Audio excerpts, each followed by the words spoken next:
What's up, creative faces? How y'all feel? It's another creative session, and we are here to make a beat. We are here to make a beat. We are here to make it happen.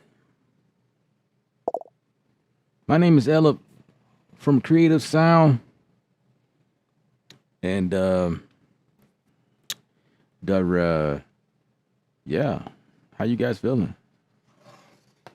We got live right now. Something I wanted to do.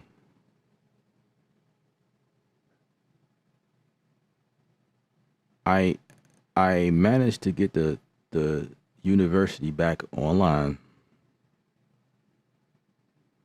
right?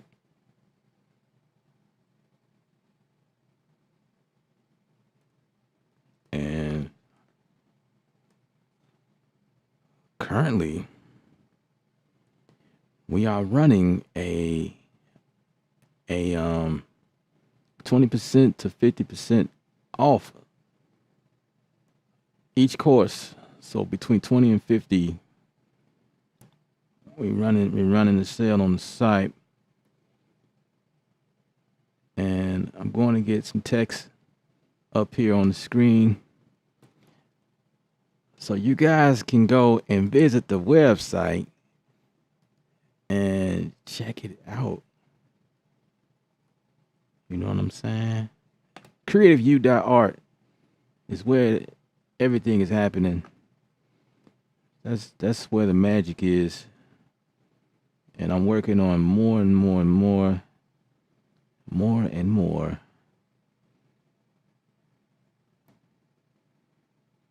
and more. So you guys want to get in while the skillet is hot.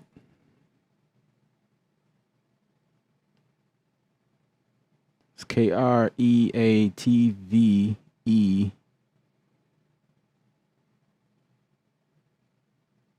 u.art.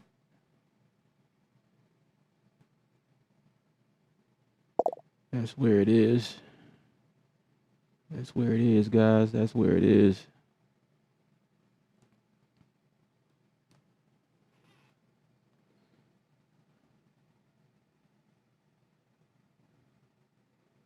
What's up, Two Nickels?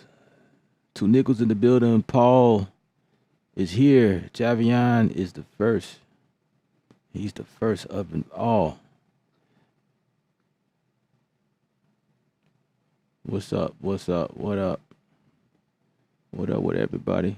Appreciate you.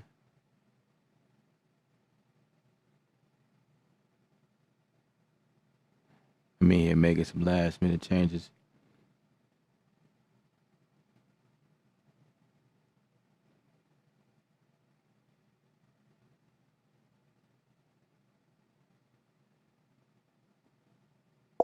Man, what is up with this?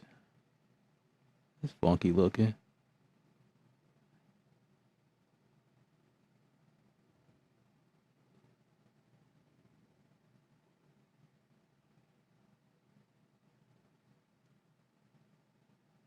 Let's see.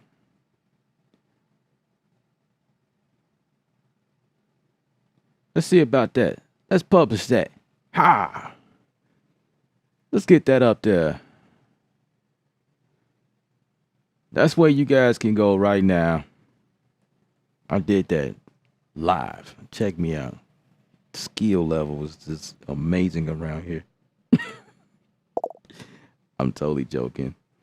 That's the most simplest design ever. But that's where you guys can go. CreativeU.art is where all of the courses, if you guys like what I'm doing, what I do here on the stream, you like my teaching style, you like how I go in depth and detail and stuff like that, the courses on the site is where I go even deeper and break things down. I focus on one thing at a time and I try to explain it, step by step. That's where the courses come in. I do a lot of stuff free here on YouTube, but when you buy the courses, I got stuff on Machine You know, if you have a machine MK3, I break it down. Like, this is what this is for. This is why you do this. I don't only just tell you what it can do. I give you scenario. Why you would do this, when you would do this, when you would press this type of button for this case. That's what the courses are. That's what they are. If you need help with mixing, I got you. How to mix, how to make your beats wide and punchy, get that wide sound that, make it sound a little bigger. If you're dealing with kicks and bass, it's always that bass and kick war, and it's muddy. I show techniques in the courses for that. You somebody who want to get into TV commercial making, there's a course on that as well. And I'm currently working on the beat maker course for you guys that are new to Studio One.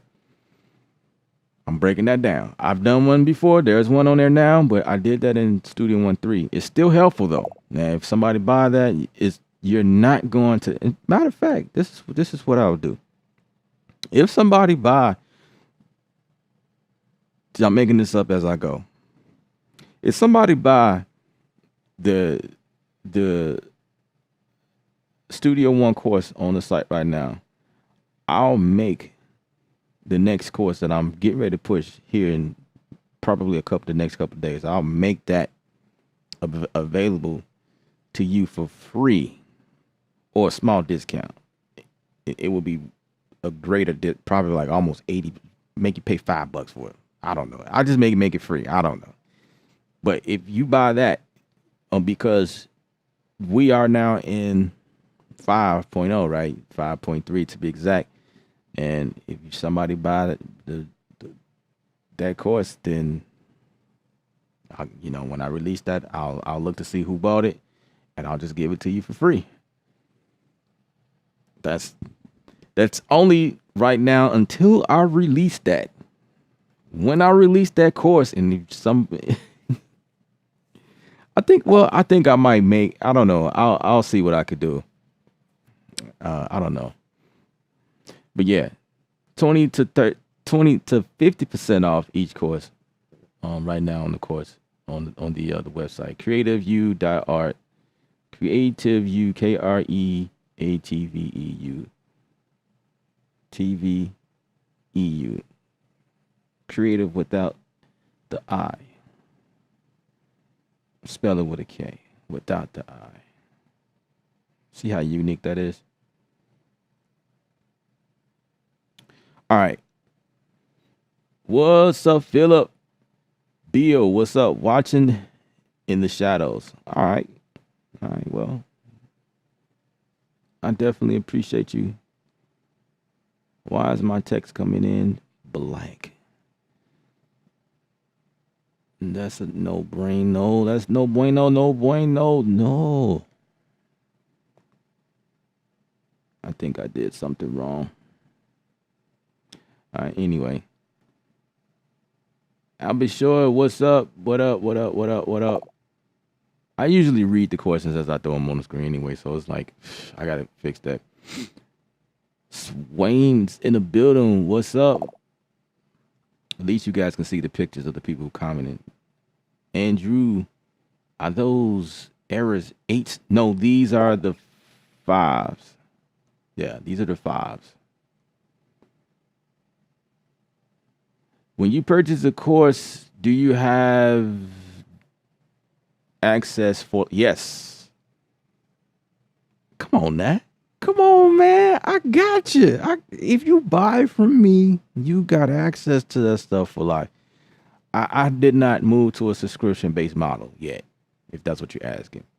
I didn't do that. I may do that in the past, but there will be, in the past. Man, my words are just twisted. I may do that in the future, but it would be unique. It wouldn't be for everything on the site. It would be unique case scenario, like, I don't know, like different type of courses, the way that they are designed. You know what I mean? Like it'd be a sweet scenario where I'll do subscription based. But yeah, when you buy courses from the site, it's for life. It's forever. You own that piece of content. And then you have me in the back of your pocket as well. You know what I mean? You can always reach out to me about something you're not clear about. Maybe I said something, you just need a little bit more elaboration on it. You know, feedback is great. Also on the site, there is more interaction is built to interact with you guys a little bit more. So when you join, there's a section, it's a forum section where we can just, you know what I mean, just back and forth. You guys are also welcome to comment to the courses, like as you watch, post your thoughts or whatever, and that starts an engagement. You know, yeah, that, engagement, feedback, stuff like that. That's how it is now in Discord. Speaking of Discord, you guys want to join the Discord family? I want to see you guys over there, discordcreative.com/discord. That's where we are. Yeah, it's pretty awesome group. Pretty awesome group of people. I love it. I love it. It's high and active on there. So you guys join, be a part of that. Be a part of that group. Be a part. Come be a part. Come be a part. Part of the party. Big brother Nick, what up? Nice site. Appreciate it. Appreciate it. The comments will be nice if I can actually get those to work properly. You know, that would be something, right? See if I can bring it back. What up, guys? Okay, yeah, the comments work. Perfect. What up, guys? Poetry was cracking. What's happening? Watching from work again. All right, that's cool. That's cool. Don't forget to drop them likes. Everybody pound on the like button. We got 13 people watching and only 6 likes, so I definitely appreciate you guys if you just, share some love. Move that big thumb over and just boom, hit the like. It's right next to the dislike, but just make sure you don't hit you can hit the dislike. Who cares? I don't care about that. I just think it's funny how I be on here giving so much of myself and people say this, like, I don't like that. But it's all good. Everybody has a right to their opinions and stuff. Jay Troy's in the building. He said branding. Yeah, man, that's very important. I have a course on branding. Yeah, I have a course on branding. I think that's very important. I get a lot of you guys that watch, and you're like, how can I get out there? How can I get a TV placement? How can I get this? And how can I?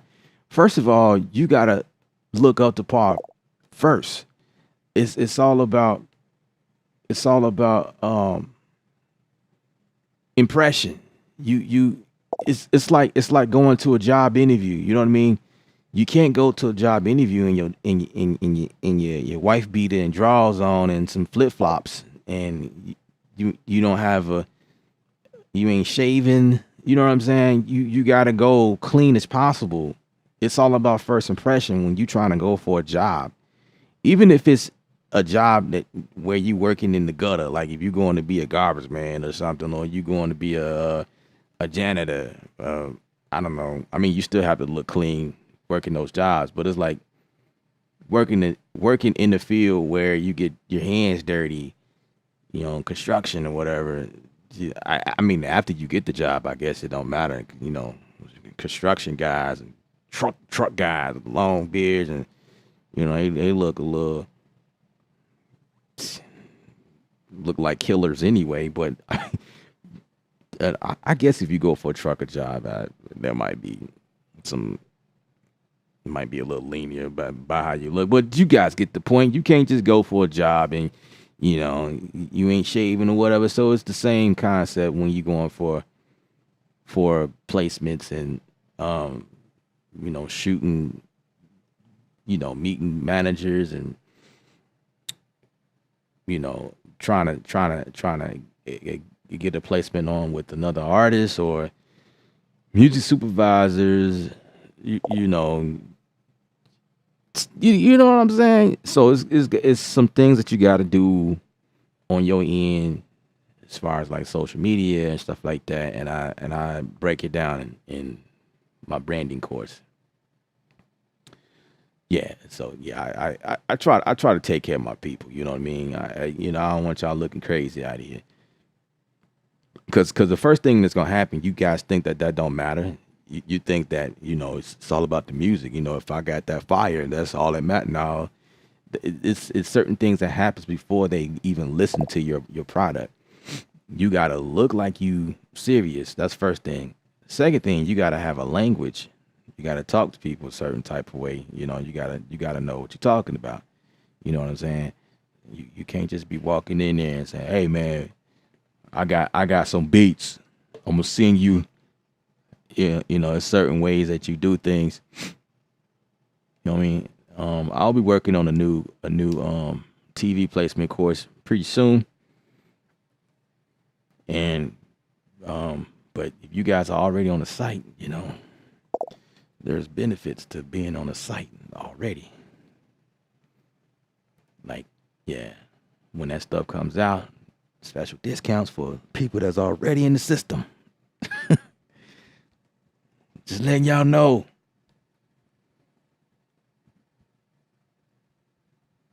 You said, were you talking about machine basic course, where you explaining in the context to use some function? Let me read that again. Were you talking about machine basic course where you were explaining? Well, when I was explaining, I'm not really sure how to address that question, but basically the whole concept of the course site is that I break things down even further than what I do here on YouTube. That's the whole concept, because I'm focused on helping you guys learn. I do that here now, but those courses are tailored. One of them was machine. I did bring that up. I did mention that I have a camera angle on this machine, and I'm kind of going through all of the settings and whatnot. And I've created a beat and show you guys what's what. You know what I mean? Like, if that's what you interested in. You know what I'm saying? Yeah. First impression is everything. Talk about it. What's good? I'm here. Boy one is in the building.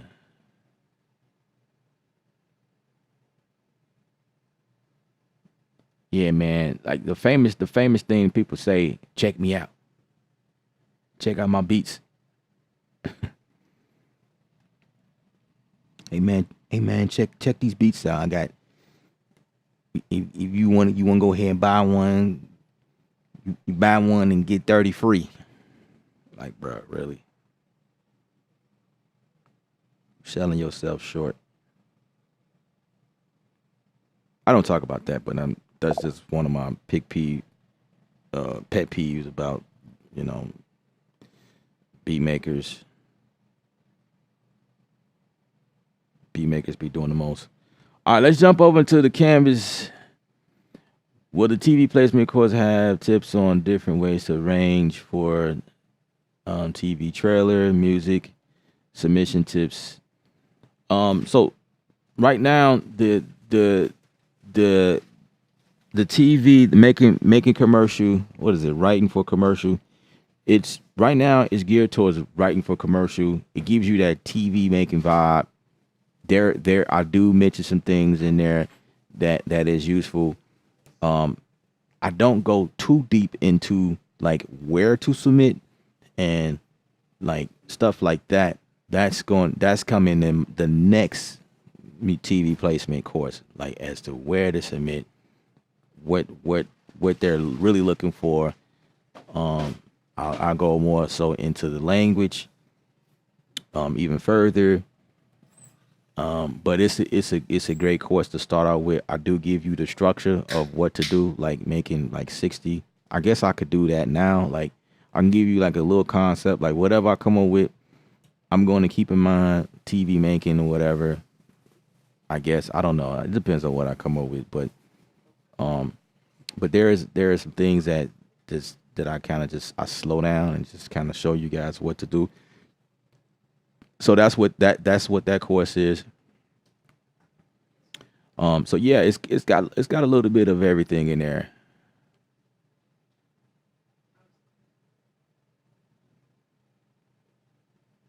All right, let's get this let's get this going.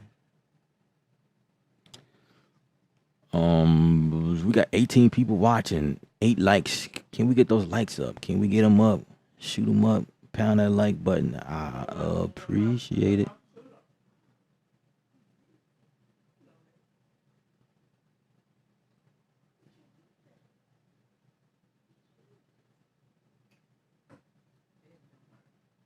All right, so let's go.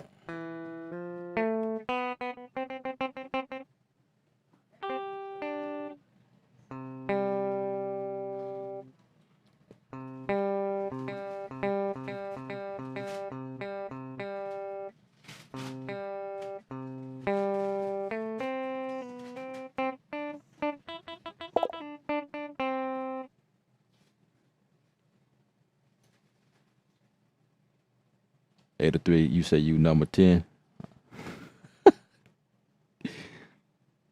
You should have been number 1, bro. I do appreciate it though. I do appreciate it. I gotta train my team up. I gotta get them. I gotta sit. Wait, this is different. They did some changes to this. I do notice some changes. Anyway, let's play with some emotive strings. Let's see.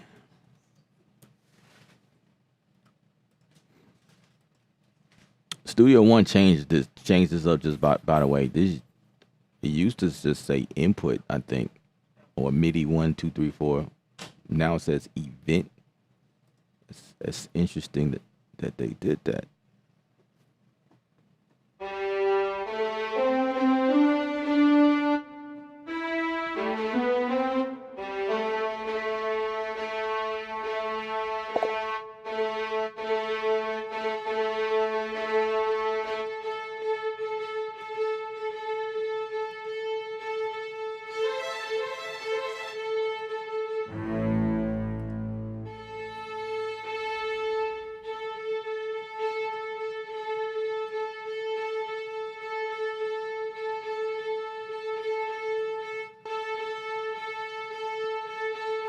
I need some staccato notes, yo.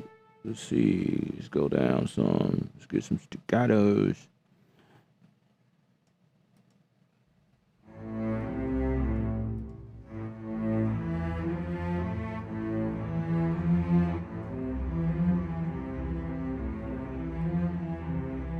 I need to create something like that. As a matter of fact, that sounds good.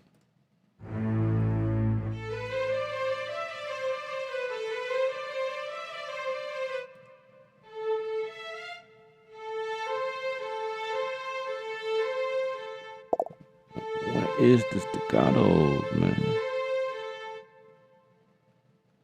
I need some.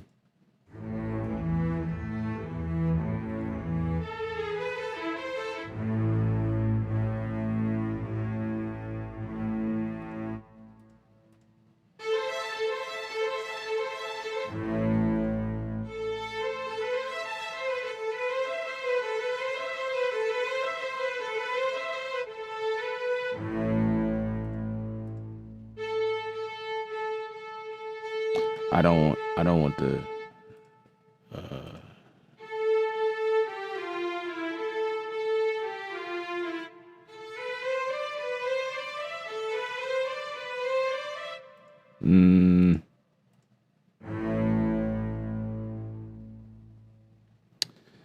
Okay. We'll leave a motive here, but we'll need to go to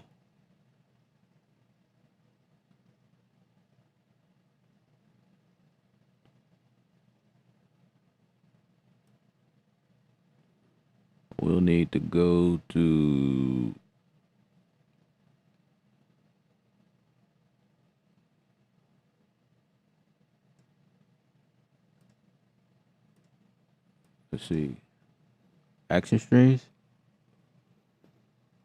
Is this my long lost friend? I haven't used this in a long time, man. Come on now. Come on. Let's do this. Ah. There we go. That's the staccatos right there. And let's see.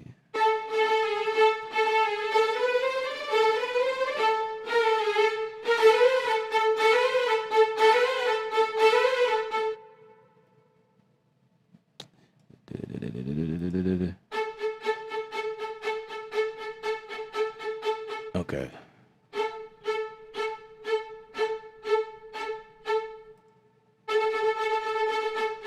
I think I go for that.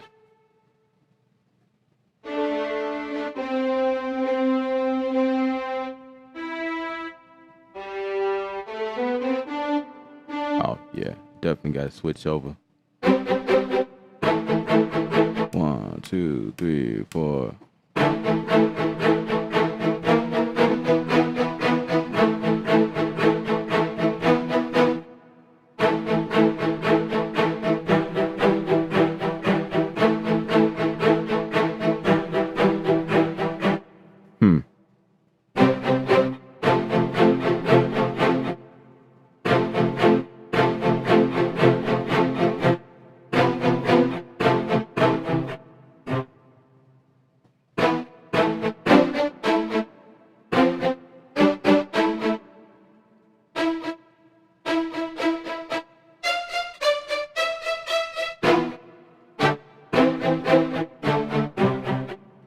Okay. I'm gonna put an effect on here.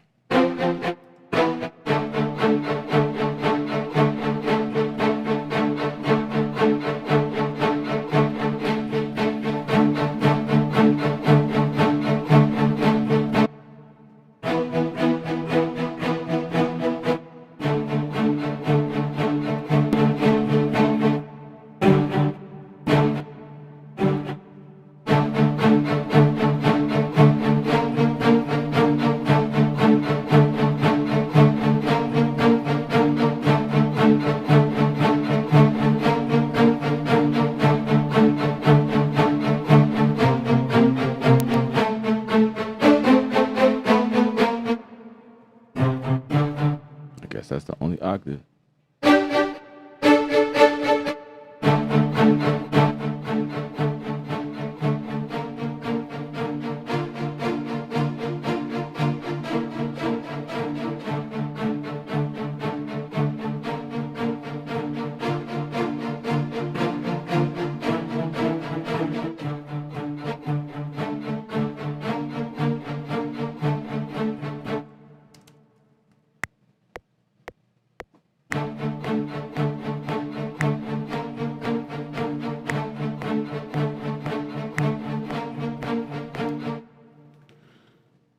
Let's do that.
Oh yeah, I got the East Asia.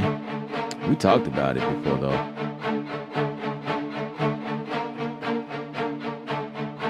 Said, do you just drag and drop from the machine? Sometimes.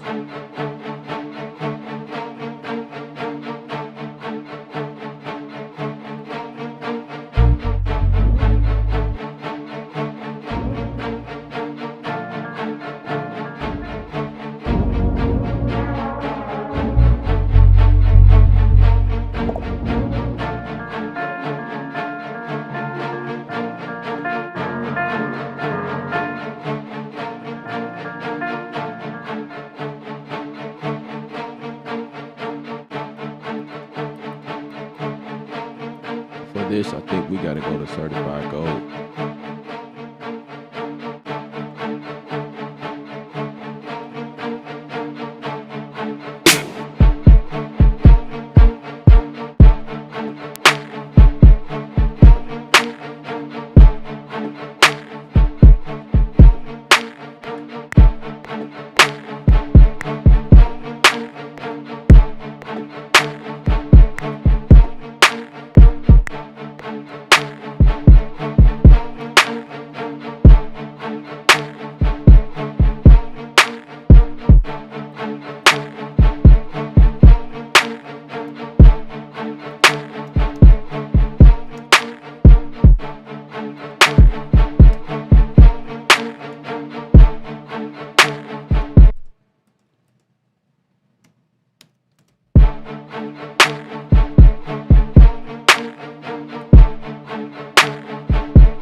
What's up, Dev?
I'm gonna bounce these two down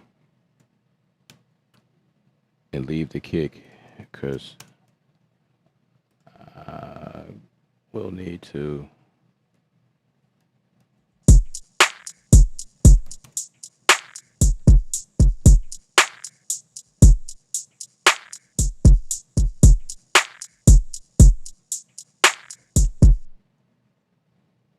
actually I can bounce that and push this back up here. Wait, let me see what we got next.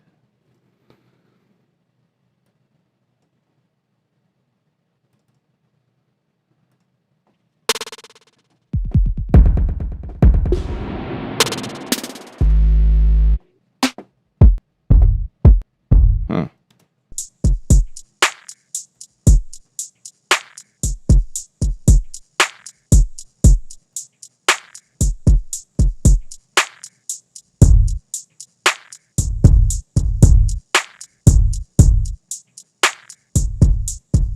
Hmm.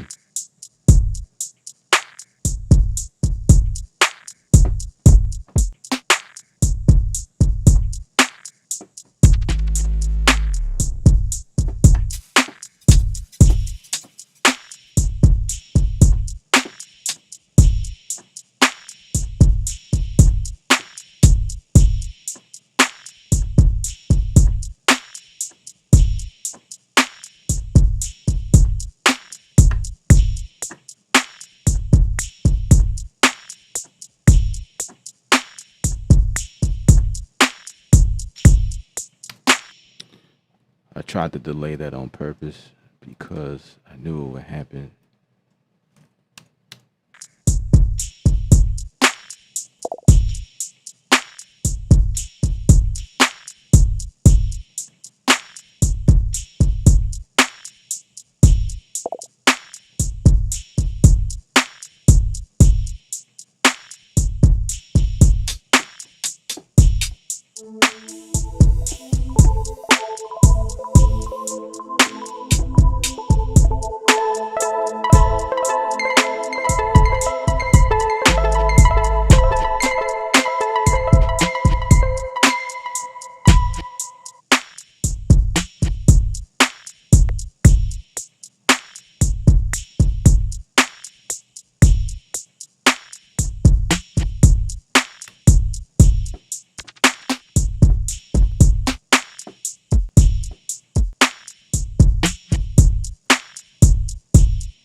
This is me trying to be organized,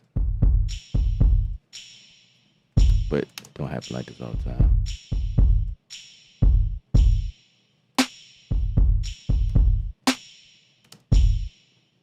Labeling everything is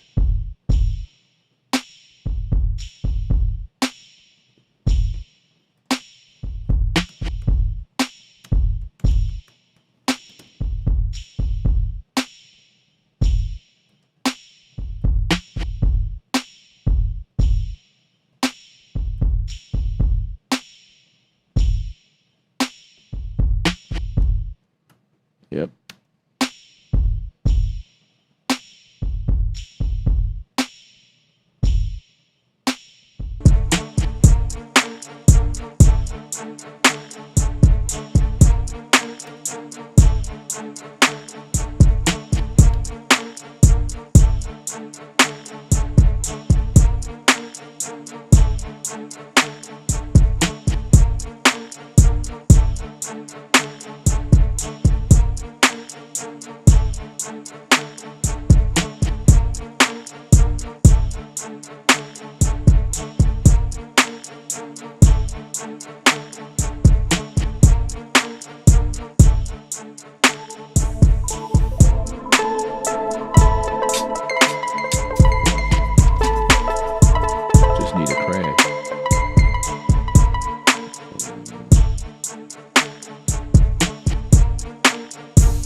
I'll take that one.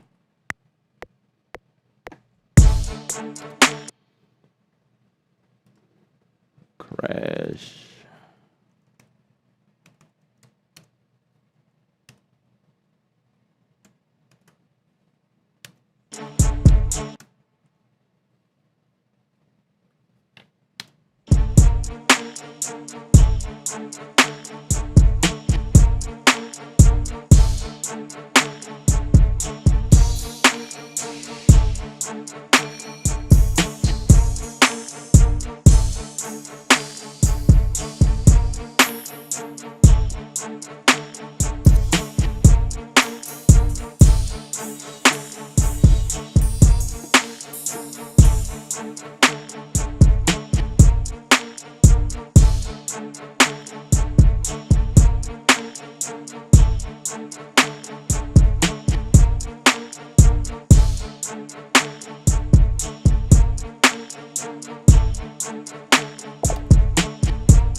Carlton Joseph, what up? Everything is good. Question. So the kick drum on the right and the snare on the left, is that how you drum setup should be? I ask that question because I'm trying to do something with my drum setup. When you say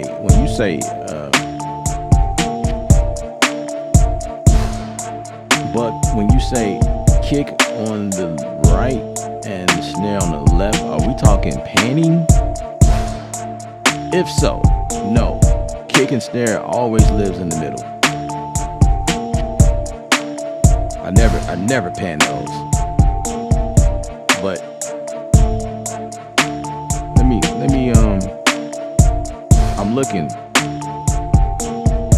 I don't think you're talking about arrangement. Anything, it should be up there. Yeah, but when you say left and right, and all of them are, most of the drums are pretty much still pan. Well, it's not pan, it's dead smack in the center. So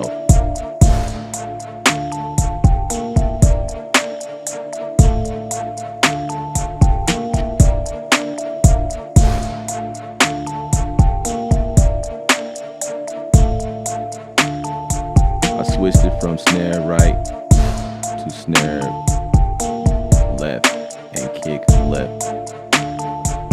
I like that, feel better. Hey, I'm still clueless of what you're talking about.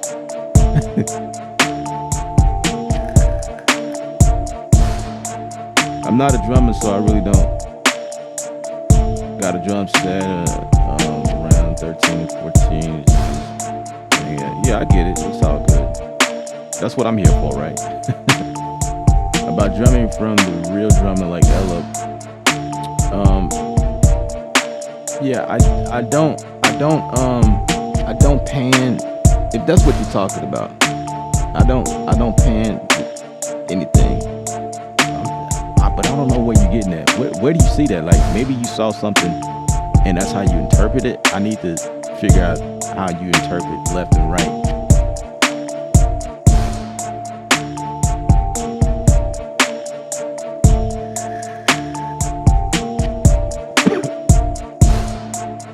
I don't pan those. Now what I do pan is like if I have toms or percussion sounds. Most percussion sounds I'll pan. I'll pan the hi-hats.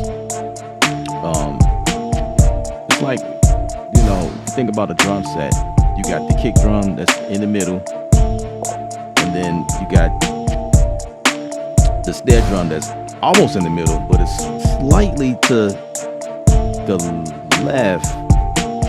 Well, if you are sitting behind the drum kit, the snare drum is usually, now that's if you're a right hand player too.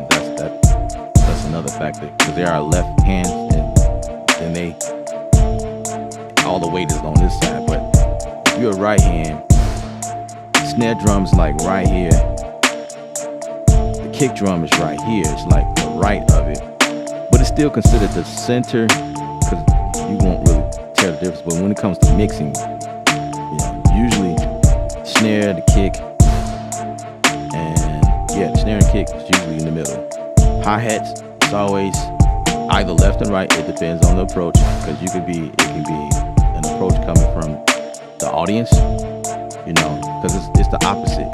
From the drummer's perspective, then you got the hi-hats that will usually be panned to the left. Then you got the low flow time that's usually panned to the right. If you're coming from a drummer's perspective, then you got the first time, the high time, or time one, however you call it, or rack times. 1, 2, 3, you know, or 1, 2, 3, 4. You know, you just kind of pan it the way the drums are set up. But if you're the opposite way, then the hi-hats would be on the right side. You know, the right side, the hi-hats be right there, the snare drum bass drum in the middle, the floor tom all the way to the left side, and then your cymbals, you got the crash, you got your rad. You know what I mean? You pan it according to that. I've done it both ways, to be honest. I don't have a set way I mix. It's just whatever sound good. Sometimes I switch toms. I'll put the high tom all the way over here, and then the middle tom. It sounds cool. Because sometimes that's how drummers are set up. Like you'll have a full, like a regular setup, and then like a piccolo style tom sitting right here, or a quad tom or whatever. You'll have those off to the left, or maybe off, I don't know. Like, drummers are weird. That's why I can get away with being creative when I mix. But usually, kick and snare lives in the middle, because that's home. Boom, boom, boom. It's dead in the center. Yeah. I just went off into the rant real quick, and I didn't need to, but just kind of help you understand how that is done.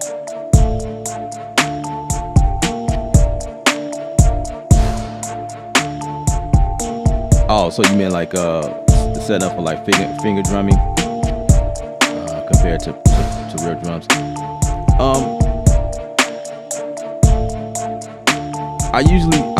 I program everything as if I'm playing the drums for real, live.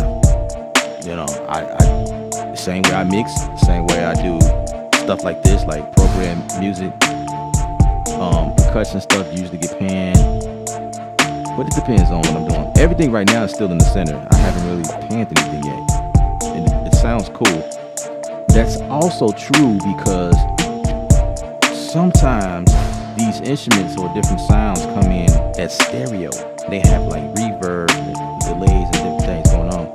So it's like, it's all about feeling. You know what I mean?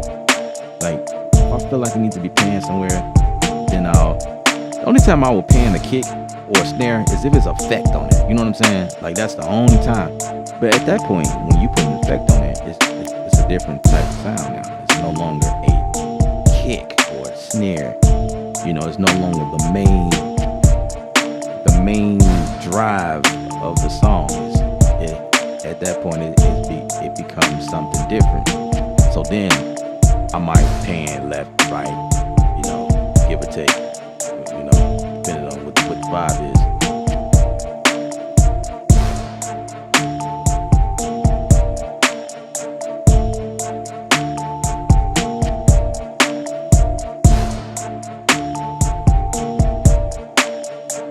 Big, you say slot position?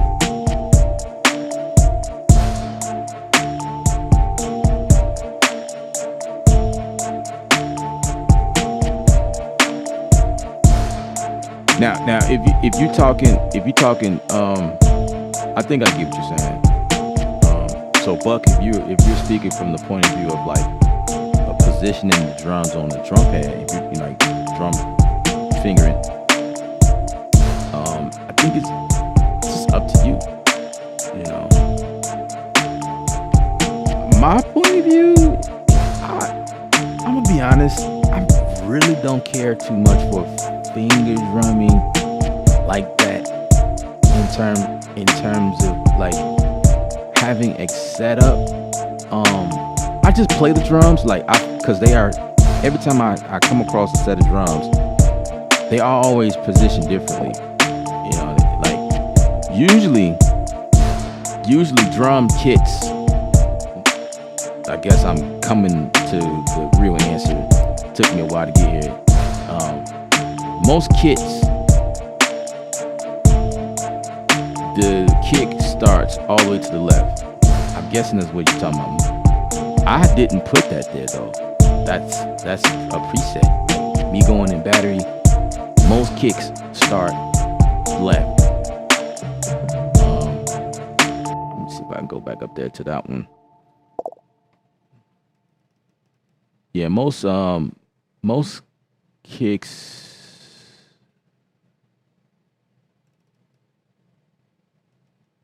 Did I delete that? Okay, let me see.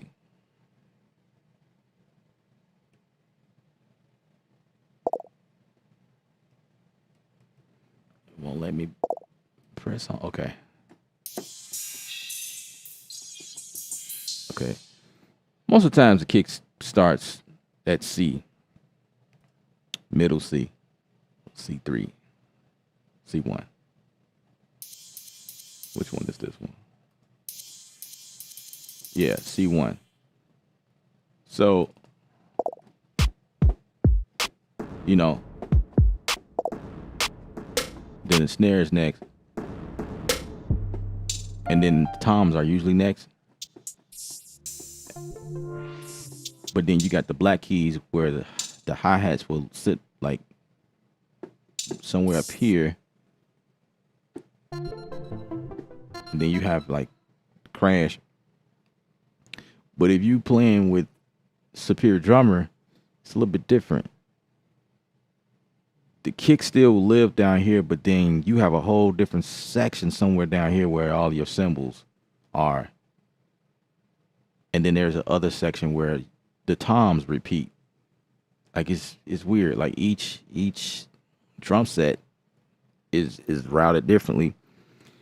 If you are working with machine kits, the kick usually starts. There's like the first pad, 1 and 1 and 5, like right on top of each other. Those are the kicks, and you have snare or claps or whatever, and then the hi-hats live off to the right. You know what I mean? So in terms of finger drumming, but it's weird because the kick, snare, hi-hat, and that's how most of them come on pass. But if I'm playing drums, the hi-hat is usually all the way to the left of me. But yeah, it's different. If I'm putting samples in a drum sampler, I'm gonna tell you what I do. It matches what I say on the stream all the time. When I say create with no rules, that's exactly what I mean. The first sound that strikes attention, I usually make that pad 1. So sometimes it might be the snare drum, it might be the hi-hat sound. But actually sometimes I do just go and put it on 4, the 4th pad. I usually just put the hi-hats like by default. I'll reserve, like lately, I'll reserve the first pad for the kick. And if I find other sounds, I'll just put it around there, but it's still not structured like how most machine, and I just put stuff all over the place. I don't care about structure. I find it, and I remember for that song. I don't know. It's weird like that. I just go based off feeling. I don't follow rules, man. I just don't. I just go with the vibe, you know. Because at the end of the day, you know, this is how I look at it. When I'm done with it, I'm going to end up bouncing it down to a track anyway, and it ain't going to even matter no more because it's going to be audio. And then at that point, how I arrange stuff will matter the most because that's the most time that I will spend with that, how stuff is structured in the actual session. But you know, for the time being, as I'm creating, I can remember what stuff is. But if I close out that session and come back to it like 2 days down the line, I have to go and search for it. Like, oh, this the kick. Oh, okay. Jeb Josh, what's up? What's up? What's up?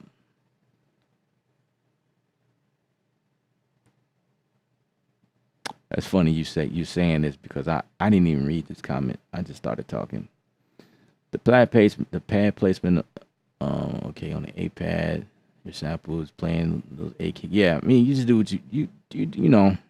You just do what you want. Right now, I've just been vibing off of what they gave me. I haven't put anything anywhere.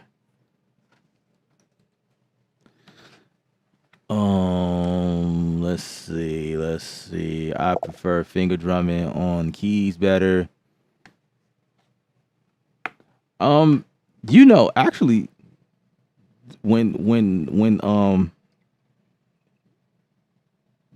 I think that right there, just based on that, what you just said, 803, I think that comes from what you're most familiar with and what you're most comfortable with.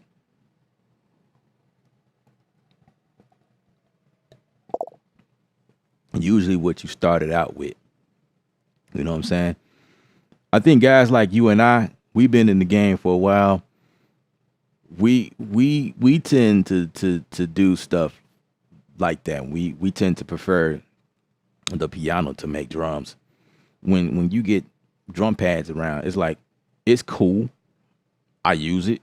I love it because I use the NPC in my time coming up. I'm always accessible to, pads are always accessible to my workflow. But there are more times where I didn't have pads around me and I had to do everything off of a keyboard because the keyboard was there. I used to work off of a Triton keyboard.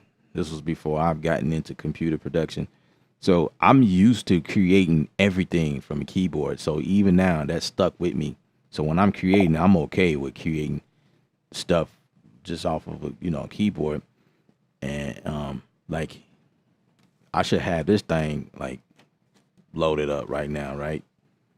But it's not because I'm okay with not using it right now to do what I have to do. I use this thing sometimes. I need to find space for it to live. I keep shifting stuff around. So, you know, when I get to a point where I find a home for it, then I'll probably use it a little more. But I'm okay. But I use the pads a lot as well. Because I'm a machine head. That's always plugged up. Yeah, I just adapt to the times. I just roll with it. Whatever and whenever you feel is comfortable. Um, yeah, absolutely. That's a good point on Jeb. Whatever feels comfortable. That's the bottom line. Whatever feels comfortable, But you were asking me my concept, my like you was asking me what I do. Um, I'm sorry to tell you. I'm sorry to tell you. I don't really have a agenda when it comes to that. I just go. But if you are finger drumming, it definitely makes a sense. It makes great sense to have a system locked in place because if that's how you playing, you know what I mean, then you're gonna have to remember that sequence because you got to remember what stuff is. Like especially if you're doing stuff live, you got to remember where that stuff is. Otherwise, if you do what I do, just putting stuff off all the place, you got to learn where everything is and you got to perform. So it definitely like whatever system you're used to, if you perform live, I think it just having a system works. Um, I don't really finger drum like that. What I do is I find where everything is and I start playing with it. You know what I mean? Like I just start playing.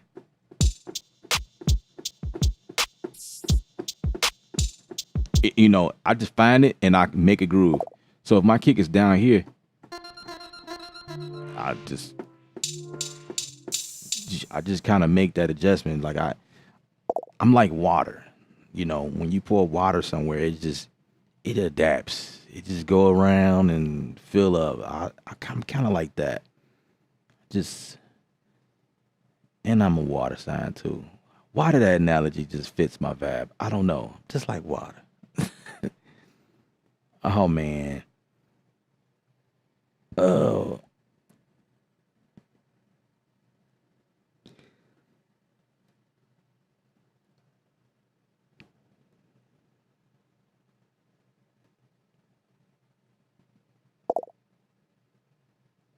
you say you don't use the keyboard to drum. I use the MPC pads. So when the drummer pads are on the real drum set, what hand hits the snare? So if you wanted to know, if you want to know, like, um, you trying to find out what a real drummer would do. Okay, so if we doing that, then if I'm a right hand drummer, the right hand is usually on the hi hat. The left hand is usually on the snare, so a lot of times you see guys play like this. If you're right hand, actually I can play like this. That's how I started. To be honest with you, left hand was on the hi hats, you know, and then usually, I'm not trying to. I don't know how many people watching understand what I'm saying, but there's this symbol called ride, right? There's a ride symbol. Usually is on the right side, but when I started, I moved that thing all the way over. I switched the crash. I swapped sides. So the ride would be right next because that's how I started. But I'm a right hand. I write with my right hand. It's weird. If you're a right hand drummer, this is the formation usually. But I started playing like this, like I'm a left hand, but I wasn't a left hand. It's weird, right? But over time, I taught myself how to switch and make my right hand dominant. And so now when I play, I can play switching up, and I can do different things on the drums, and it makes me more I don't know. I kind of like the water term. Water it just adapts. So I can adapt to whatever setup. It doesn't matter. That is weird. I started out really weird. And I taught myself how to play like this because I got tired of moving the ride cymbal. Because I used to play a lot church, and then our church used to visit other churches in the neighborhood. And so I had a chance to play on a bunch of different drum sets. And I got tired of moving stuff around. And then in some cases, it looks like I'm coming in there moving their stuff around. Like, what are you doing? Why are you moving our drums? Like, come on now. We set it this way. This is the way we like it. And you're just coming, you just move stuff around. So that's kind of what it started. They never said nothing to me, but I just kind of got tired of doing that. Cause then it would be like when the band was ready to play the song, we waiting on me to switch stuff around. I got to adjust the height, you know what I mean? And then the lug nuts on there might be too tight, and I got to go find a tool just to crank it. I got clever though. I use two sticks as my wrench to crank. Yeah, I'm giving y'all my life story. Boy, I had. It was fun though, when I think about it. But yeah, the snare drum is usually left. So, so then this will be how you have to play the pads. So just imagine that.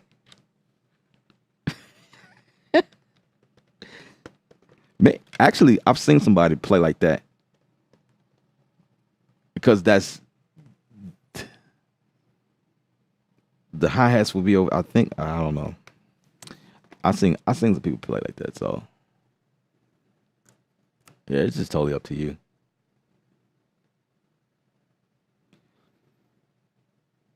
I definitely figure drum on pads, studying beats. Yeah. I thought about him too as I was talking. beats by Beats by Jay Black. That dude right there is pretty cool. I haven't watched enough of his videos to see if he is a drummer, but I think he is. Maybe not. Maybe he just like a Jay Dilla, really good with finger drumming. There's a couple other guys I know. Um, I'm sure he's a drummer just by the way he think. Yeah, I'm sure he's a drummer. It's almost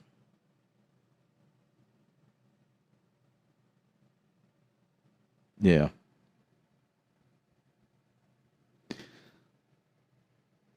And it's like those stuff. I could be doing the same thing. I could put out videos, but I don't know. I just don't care for it. It's, it's not my lane. It's not what I do. That ain't what I want to be known for. Finger drumming. I ain't really care for being known as a drummer. To be honest with you, And I never learned the drums on the keyboard. I'm new to drumming on the pads. I'm still trying to find where it's comfortable for me. Yeah, that's a good point.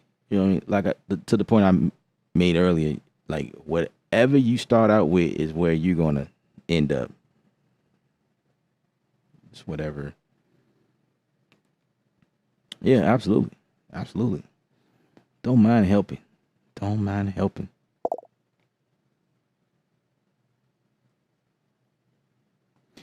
Yeah, the chat is always faster than the stream because when I'm working, um I do a lot of scrolling up and down to see, try to catch questions because I don't want to miss questions that people ask. So I'll scroll up to catch some other things that people were saying because I don't want to neglect anybody. You know what I mean?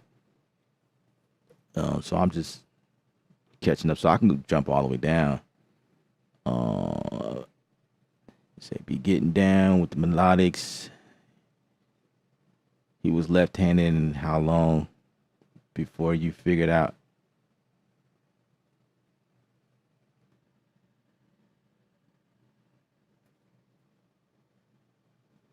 Oh, the drum pad that I raised up is the Atom pad. This is I got my own little custom skin on it. This is the Atom pad. This is the first pad that Persona's put out. So this is what this is. This is geared towards Studio One. If you're working in Studio One, like it controls Studio One, it's really cool. Scrolling back up, show your transparent and real. Absolutely, I try to do what I can here on the stream. I ran across a church with a left-handed drummer. I definitely had to switch too, but he was cool with me switching it around. So, oh my God, I had a couple of instances like that.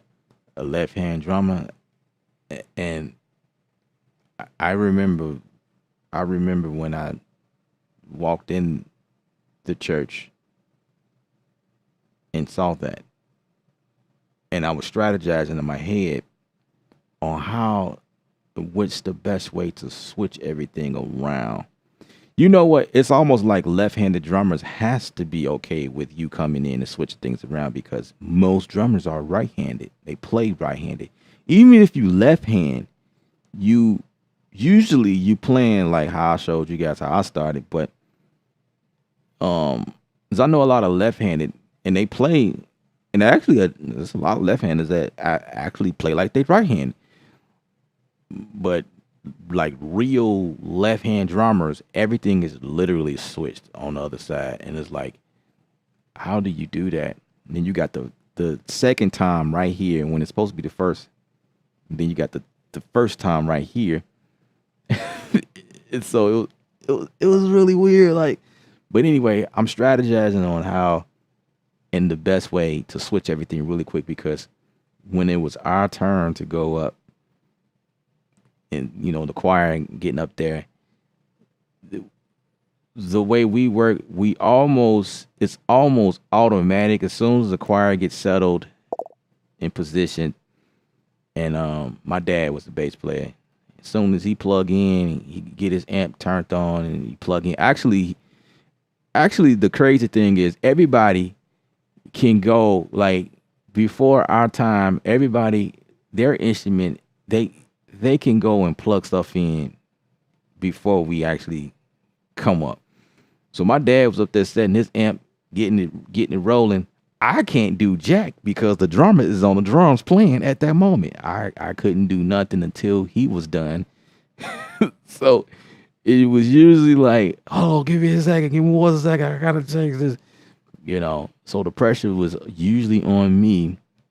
And I had a couple of situations like that. I think I got clever. I didn't switch no toms around. That's just too much. That would. But like switching cymbals around, I think I just got clever. All I did was just switch the snare and the hi hat to the other side, and I actually left the tom over there. I was like, that's gonna stay there, and we're just gonna rock it out like this. No, the tom was right here because everything is left. So the time will be right here, and I just push out a little bit, and I don't know, I just kind of adapt to it, you know. So I think that was a part of my life when I began. It taught me some things, like, and I was like teenage years. It taught me how to adapt and just be quicker with things because you just never know. And so, like, things don't have to be perfect in order for you to execute what you are there to do. You know what I mean? You just gotta adapt. So, that was the start of it, I guess. I mean, even before then, stuff happens in life. It's, you are who you are. Love fingering drums. The time drummer Jelly Bean was left-handed. Left-handed. How long before you figured out? Yeah, how long have you figured that out? 803. But I know for me, it didn't take long at all. It it was all about, like, it's all good life stories are important for substance when learning. Absolutely. I know for me it was something I had to learn quick if I wanted to if I wanted to uh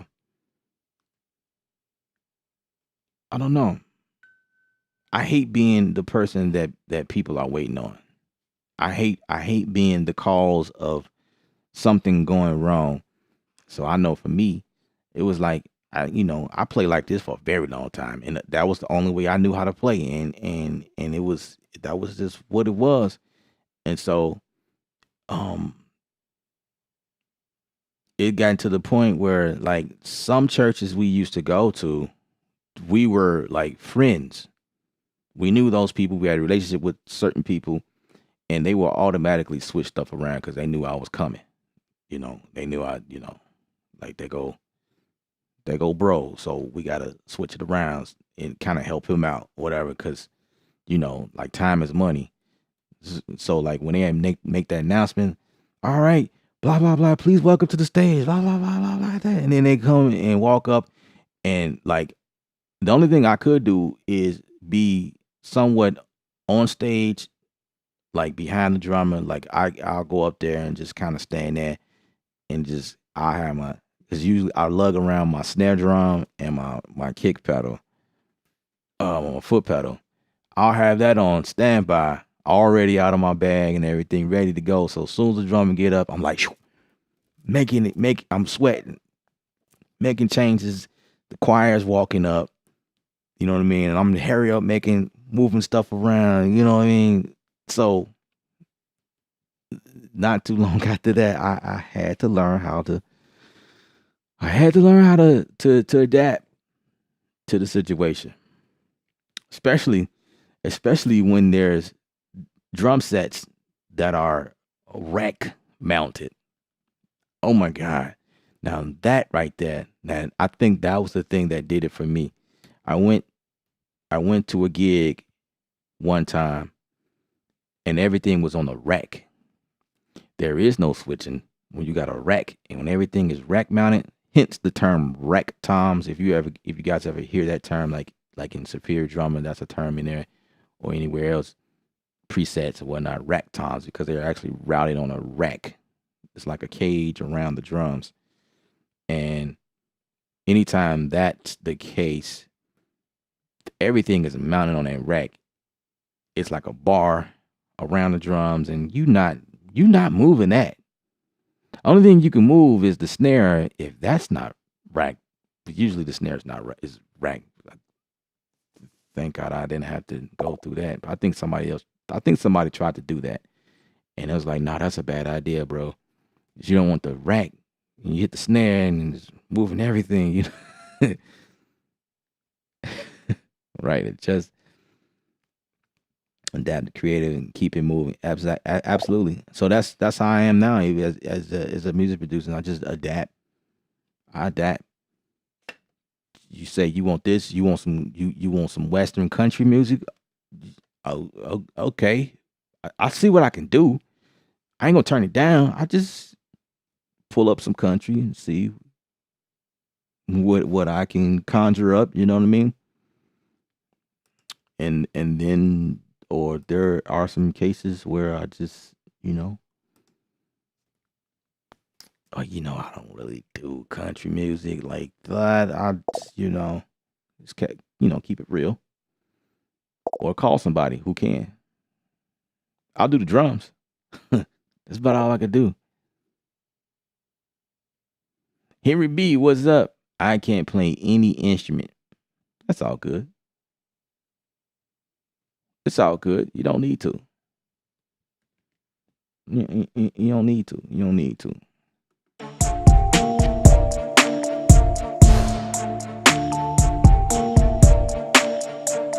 Which is the reason why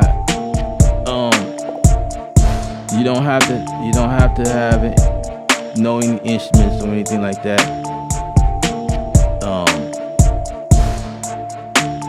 Most of you guys didn't even know I was a drummer. You know what I'm saying? I don't talk about that much. You know, only when it comes up. I may make a little mentions here and there. You know, like, oh my God, I do get super excited though when I come across drums. So any of you guys that have been following me for the lip of any time, you can probably guess Ella gets excited about drums. Oh yeah, I mean, but most people do. Drums happens to be a hot topic. Drums is hot. If you ain't got no drums, it ain't popping. It's just not popping. But I think what you do with those drums, it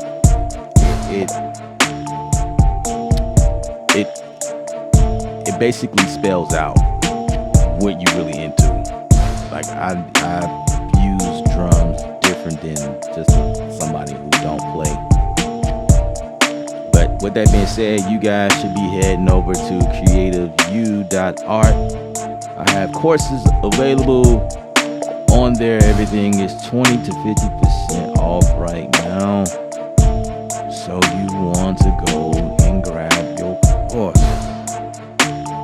There's about 10 courses online right now. I'm currently working on one, and as soon as I get that uploaded, I'll be working on another one, and then that will be available. And I'm just going to be cranking them out. So feel free, hop on over there, grab that. I appreciate it, Buck, for the compliment. Which machine do you suggest? Wait a second, let's put that back up. Which machine do you suggest will be a good start?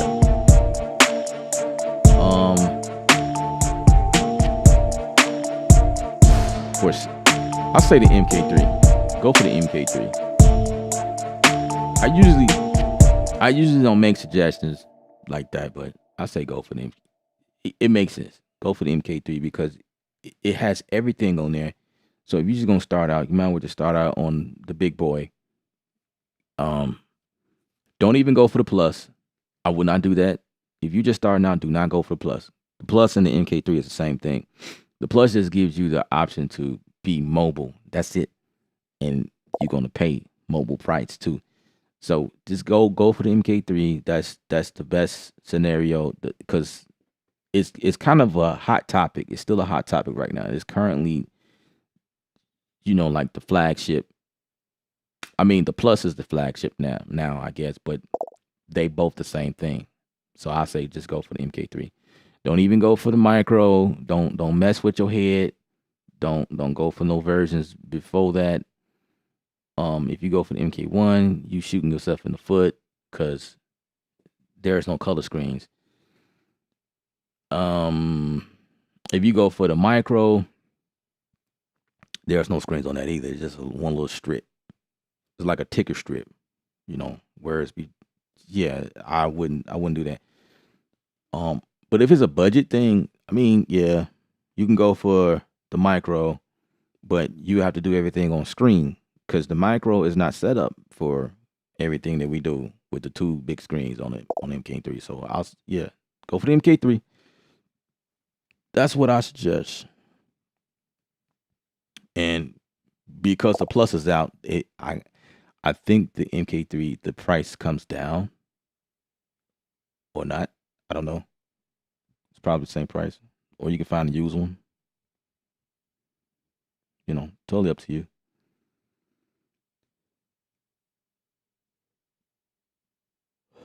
Some bars over this beat, and it's a banger done.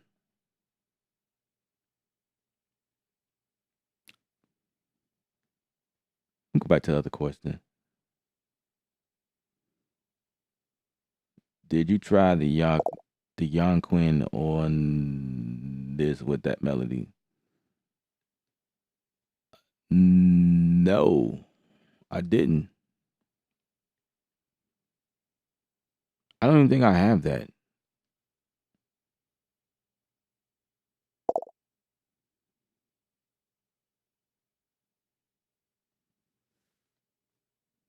I don't think I remember you mentioned that. I don't think I have that. I'm not even totally sure what that is. Um, yeah, I don't have that on my system.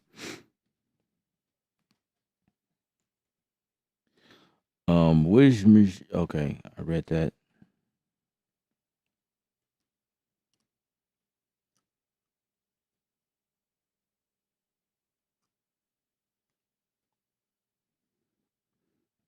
Yeah, man. Yeah, Buck. Yeah, be creative. Just try something different. Try something new. See how it works. You know, that's the goal.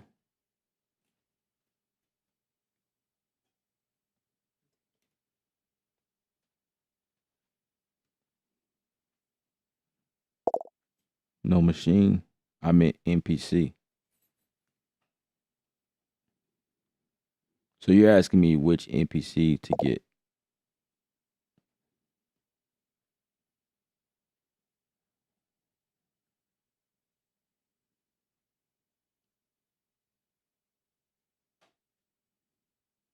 Is that your question?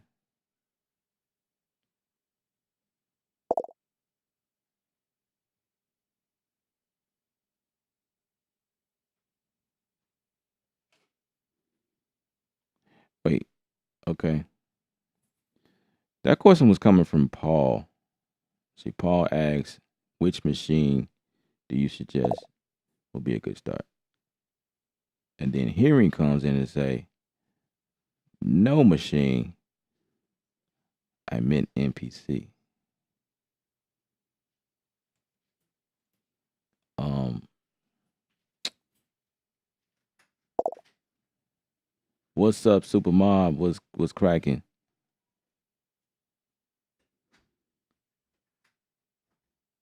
Um, Henry B. It almost sound like I'm trying to dissect what's going on right now.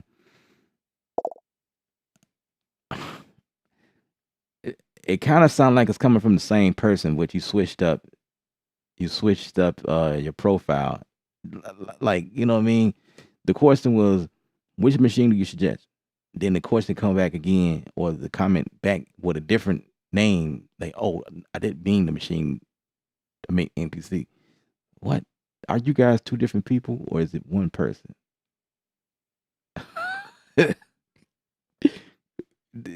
Man, somebody's running circles around my brain, trying to confuse me. Super Mom, I'm just in here, man, chilling, just enjoying life, making beats and stuff. Talk to the people. You know how we get down. 803 suggests that NPC live. If you're pretty mobile, limited on space. Paul say, nah, bruh. Paul like, hey man, look, don't get me, don't put me in the middle of that, bro. I ain't say the NPC. I said machine, bro. I don't know what you talking about, bro. But that, like leave me the Henry dude. that Henry dude is on something else, bro. He talking about NPC, bruh. No, don't, don't, don't, don't entangle us together, bro. Hey, don't mesh us together. You know,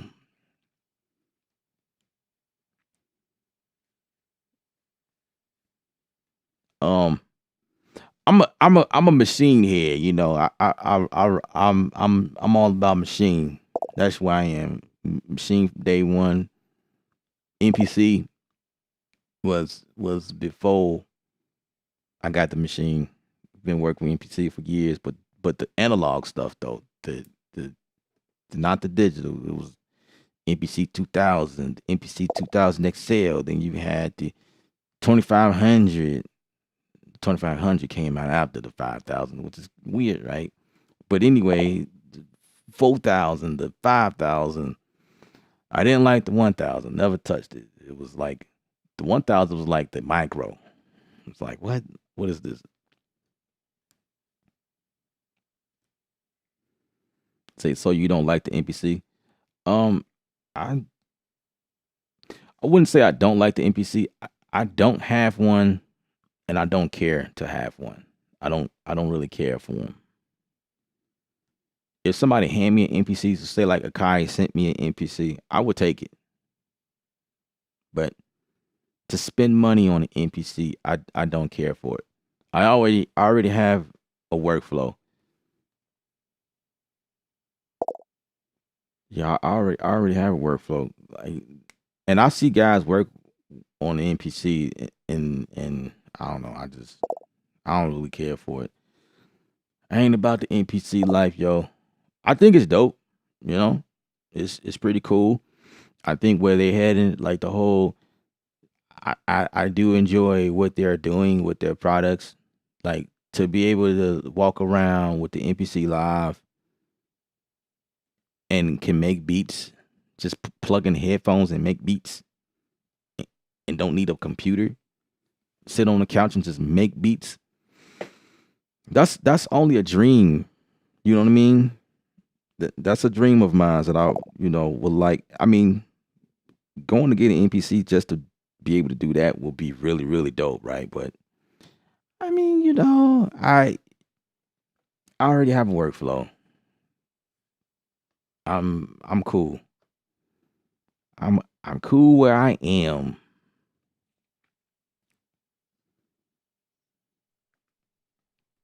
Yeah, it just always been like that for me.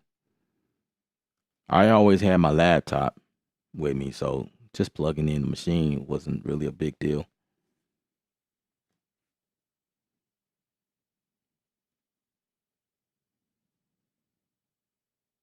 You said machine and NPC heads. Can we all just get?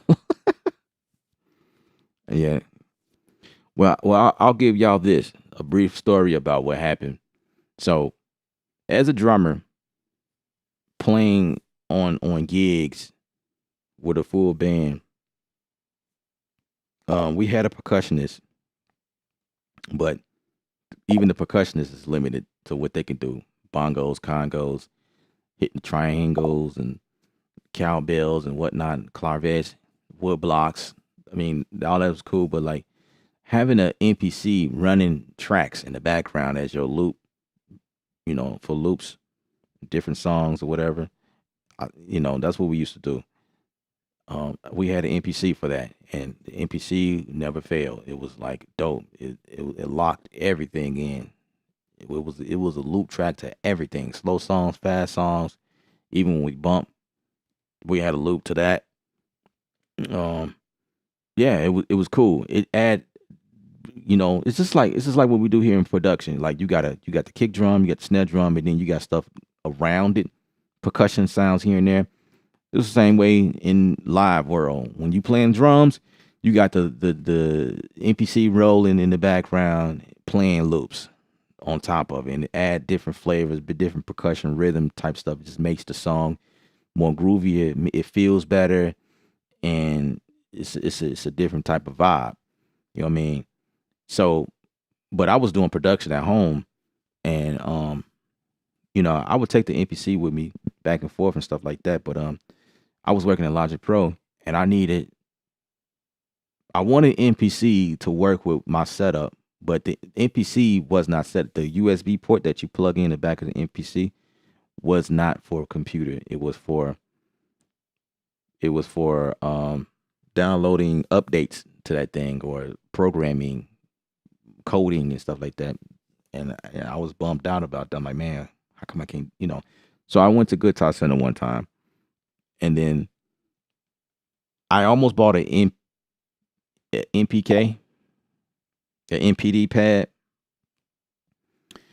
because in Logic, I found out that the 61 key that I was using was not enough, because those different instruments in Logic had stuff in higher ranges, like it's beyond the 61 key. I found that out.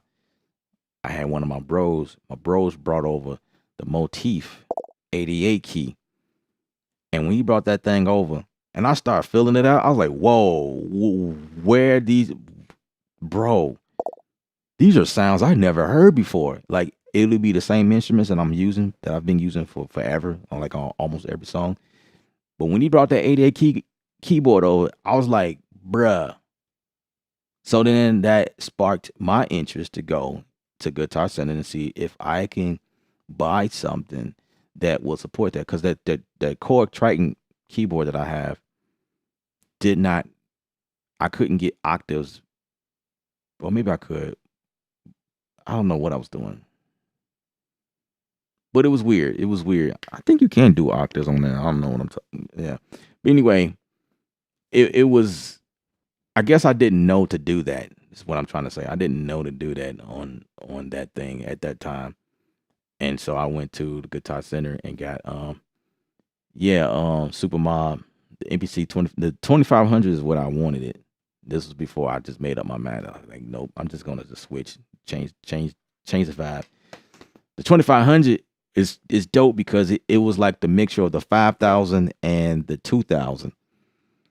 So I was like, man, I think I'm gonna get that one. But I never got it.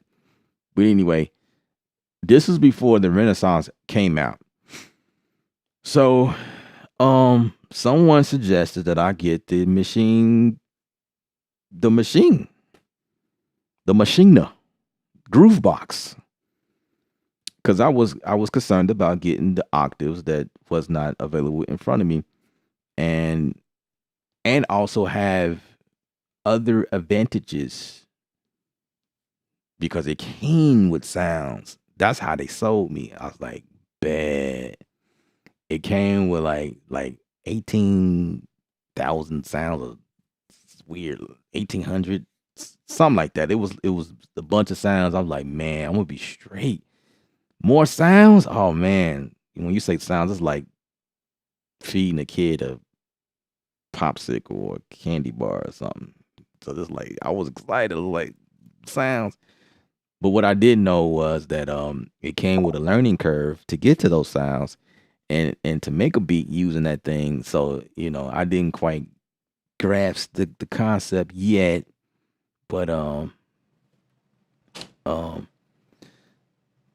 that's the reason why when I got that thing, I found out that I can switch the machine in MIDI mode.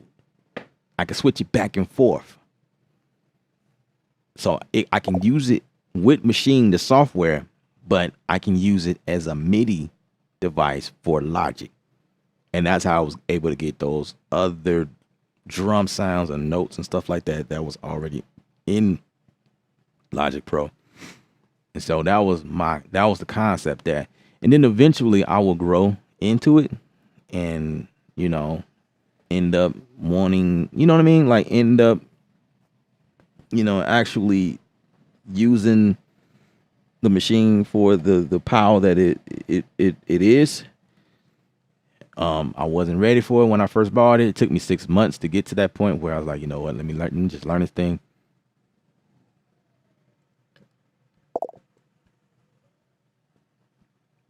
So, but what would have been dope though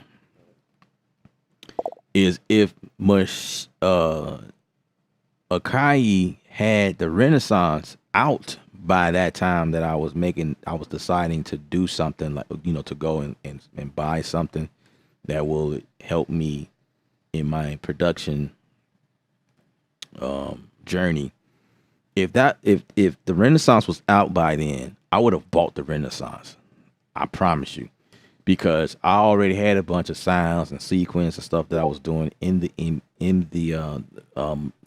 MPC, and I know that all of those files would have carried over, so it had just been like an MPC just moving over, boom.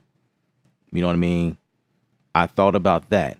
After they released the Renaissance. I'm like, wait, I already got the machine, and they came out with the Renaissance.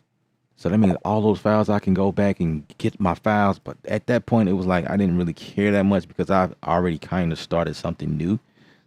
So I was like, I don't know if I want to go back. I think I'm all right where I am. I don't think I want to go backwards right now. And I was already 6 months in the game, or after 6 months, I was like 2 months. Because when I got serious, it was like, that's where my mindset. So probably like a good 8-9 months after buying it.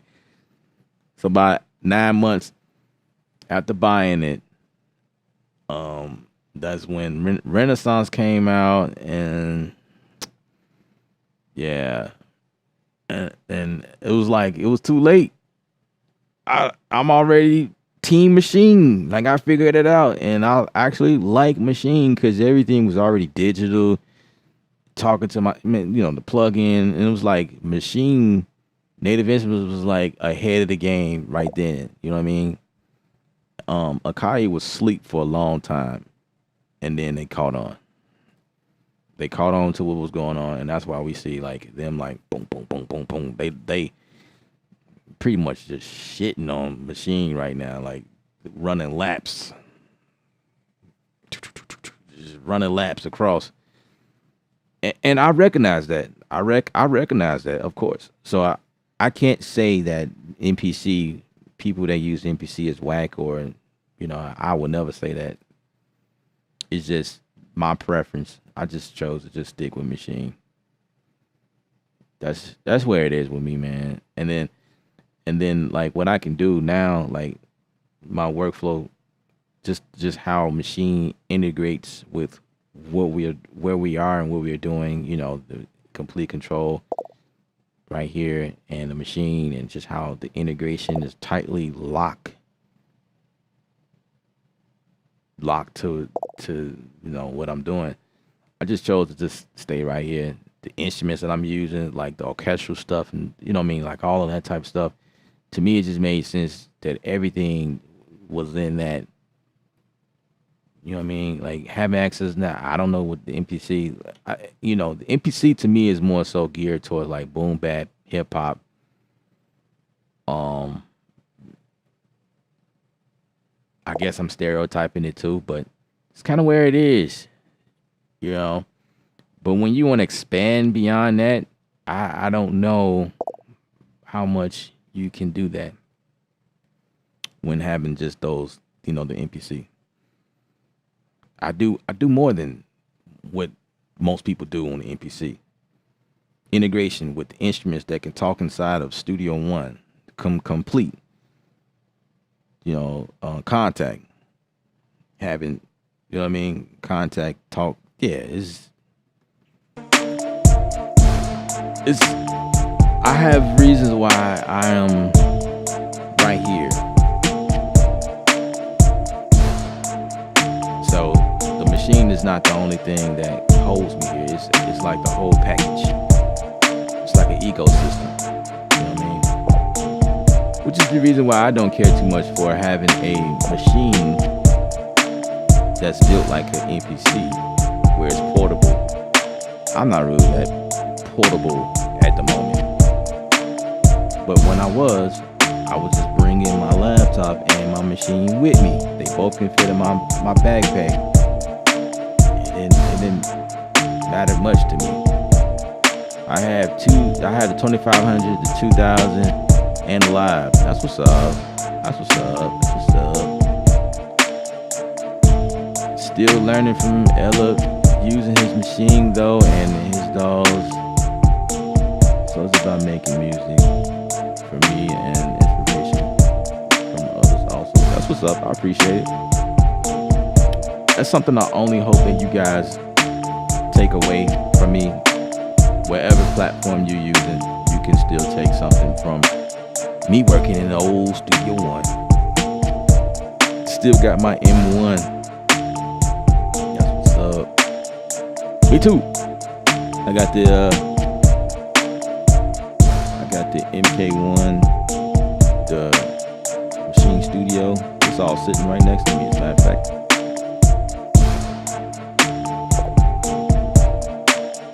They sent me the micro to talk about it, but I hardly use it.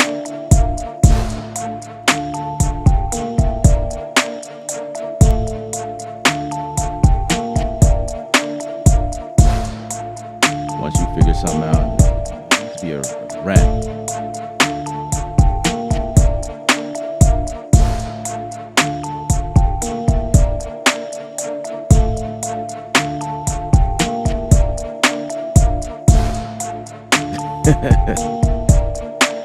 History lesson. Yeah, y'all was just in History 101. His story, right? Y'all was in my story 101. Ella's story 101.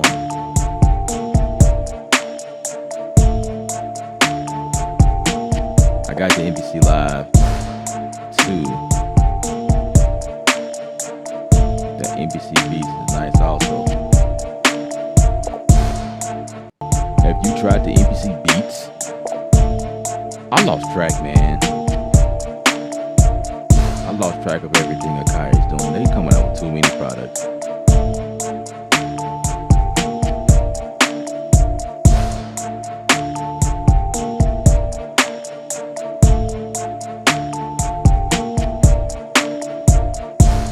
Uh, 803 says I actually owned the machine before the MPC. However, I used to program programming in the other studios, but once I got machine, I was glued. Yeah, man, I'm lucky to have the best of both worlds. It's the way my tone right now is the same way I feel about different dolls. I don't care. I would never down another doll for what it does and what it don't do. You know, the pros and the cons. The pros and cons only matter to the people who's working in that doll. But at the end of the day, I've heard fire from all dolls. People working in all platforms. So, you know, if that's the case, why is anybody saying that this is better than that? Why are we fighting on what's hotter, what's better, they all the same. The best doll is the one that you use. You know what I'm saying? That's the best one. And you should feel like it's the best doll, because otherwise, why are you using it? Don't be in here working with some whack doll, you know what I mean? You gotta work with the platform that's catered to your workflow. You know, that's what it is.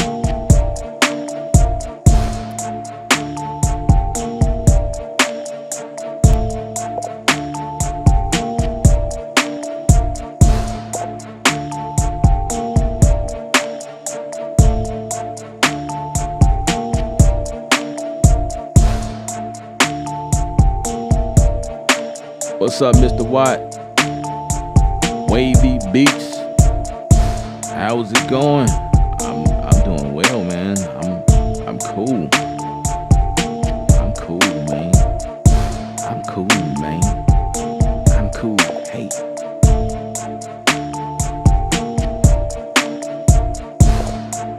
Beats is free. Oh, okay. think I may have heard something like that. Oh, you talking about the doll, right? Is that what that is?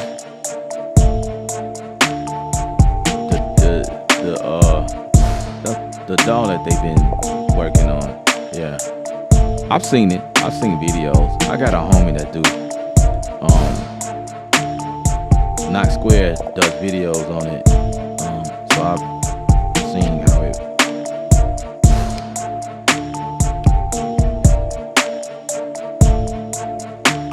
It's still a machine workflow. Like just watching him work, it's still a machine workflow. I mean, not a machine, NPC workflow. It's like bringing what you're used to. Actually,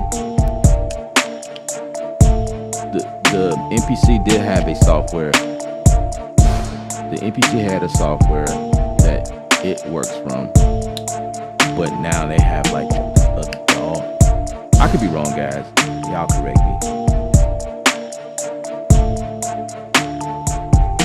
Some of the greatest hip hop was made on the MPC 1200.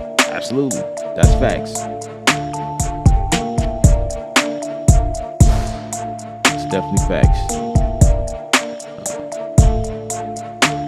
I use the MPC 1 mix in Ableton Master in a separate suite and messed around with mini dolls, muscle memory. That's what matters. Facts. Facts, 100% facts. Super Mob says Studio One rules. Facts. Everything is facts.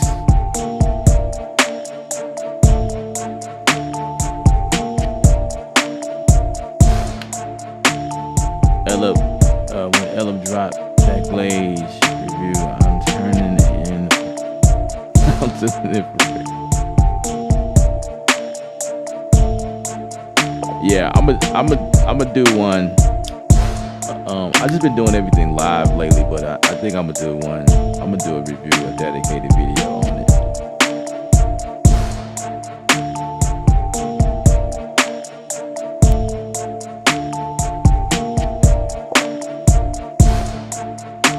I use the NPC to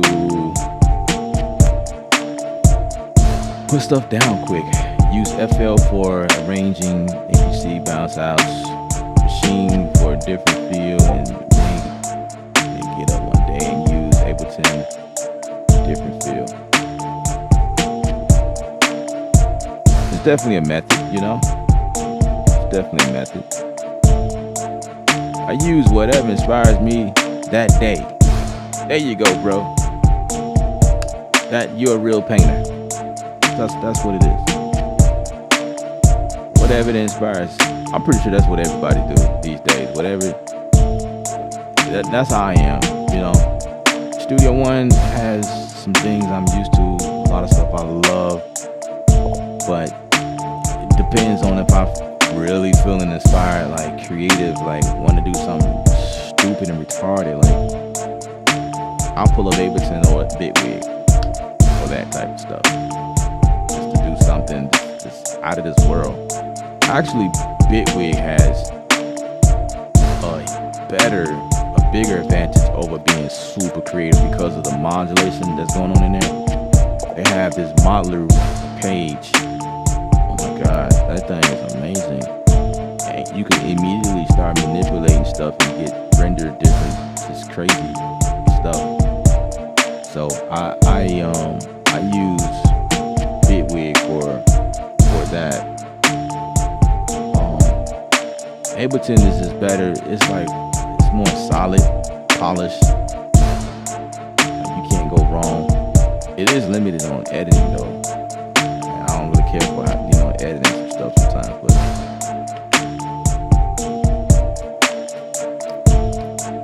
but yeah, if y'all like that glaze, I have that link still in the description of this video. So I appreciate you guys going through the affiliate link to pick up glaze. I think it's like 49 bucks. That thing is amazing.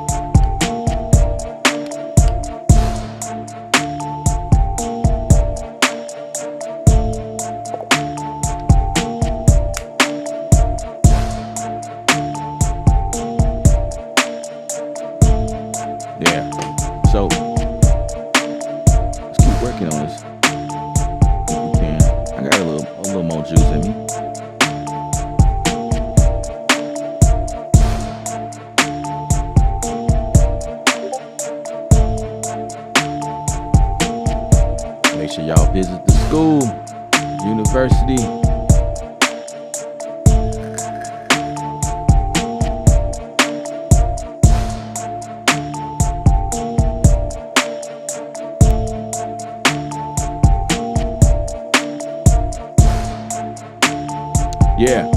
Yeah, just use the link, the affiliate. I get credit for everyone that purchased stuff through those links.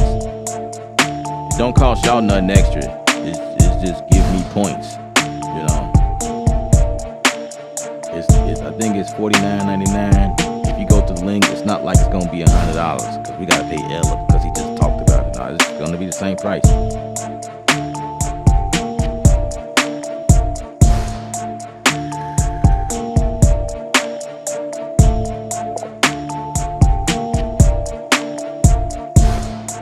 Oh man, your voucher expired. That's no good. That's not motivating.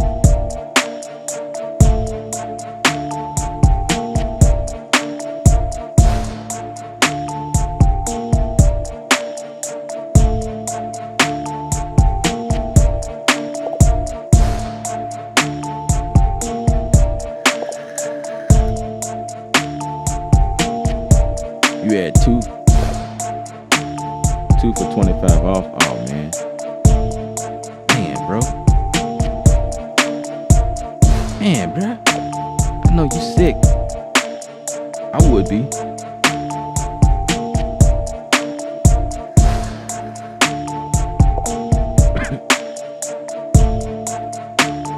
Glaze? Do I think Glaze is worth it? Come on now. Glaze is fire. We did a live stream on it yesterday. 2 days ago. Was it yesterday? It was yesterday. Glaze is fire, yo.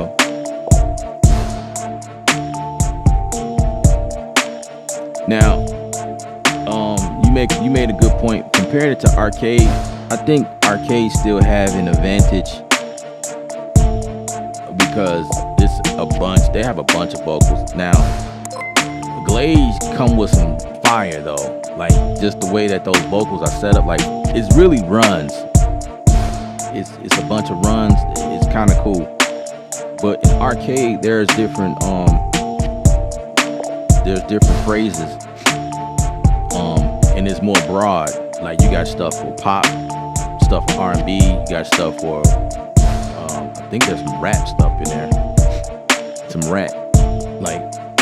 You know, the approach, like little voices here and there.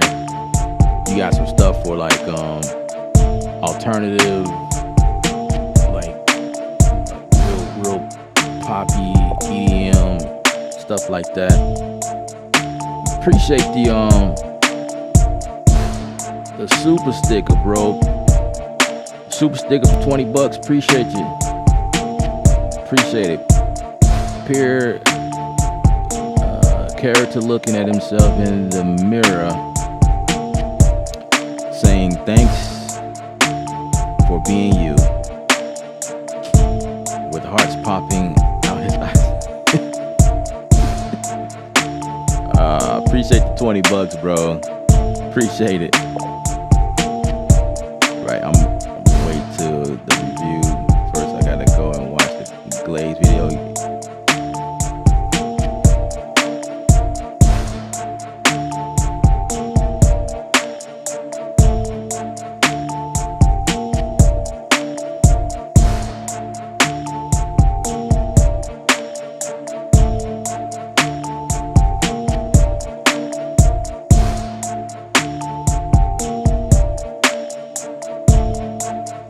Yeah, I think so. I think it's worth the $50.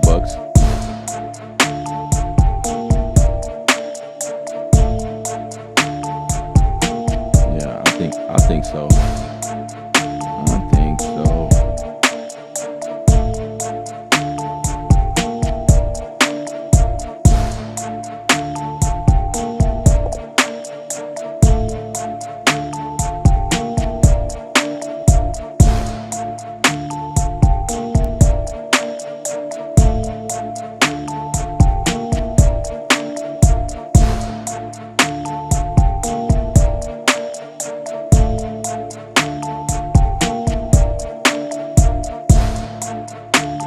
All right, so I'm gonna make this. I'm gonna make this string bounce some more.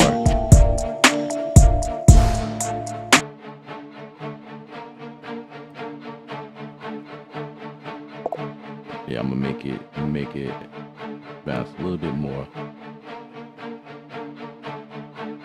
I'm gonna use this personas.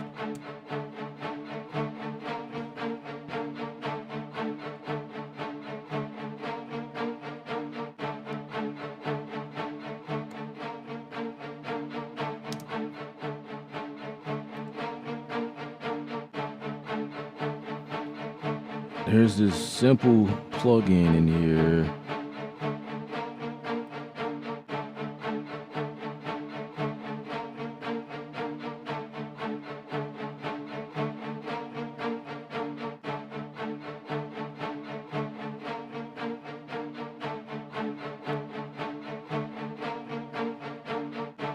I forgot what it was called.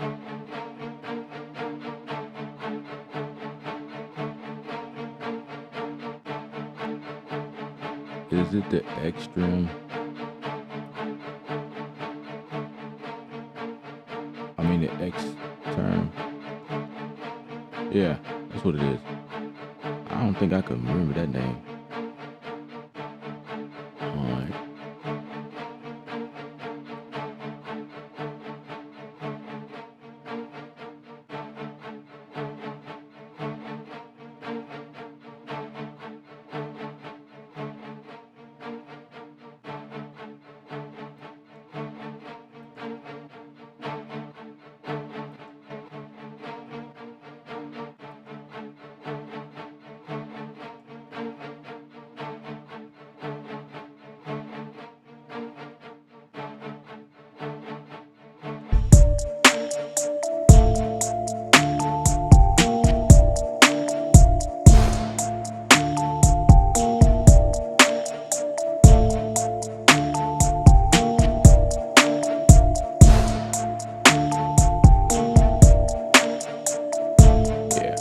Do it like that.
Alright, I'm feeling that.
we at? 50 minutes.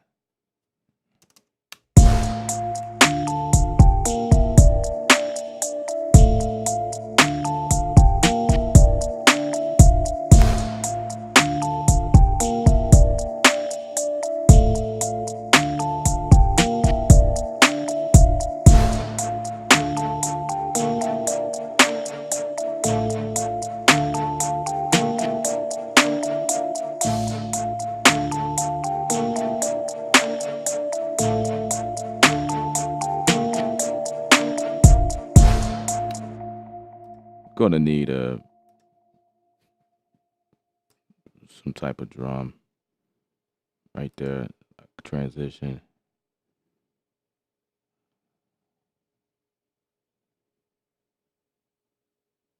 I'm gonna see if my Superior drums is loaded.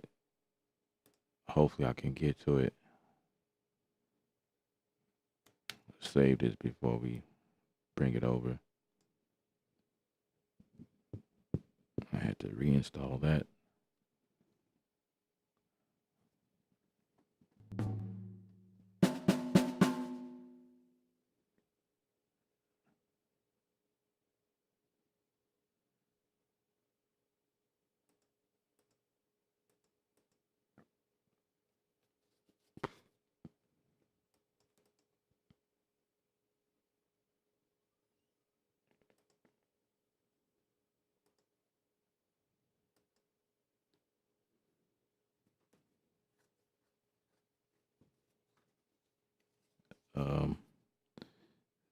Let's see. Moment of truth. No. Don't save. Yeah, let's not save that.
Gosh. Got things falling all over the place because can't hold itself together. Man, my stuff is like, bruh, that's crazy.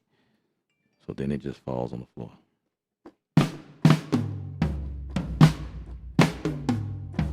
All right, we're just gonna go with filling.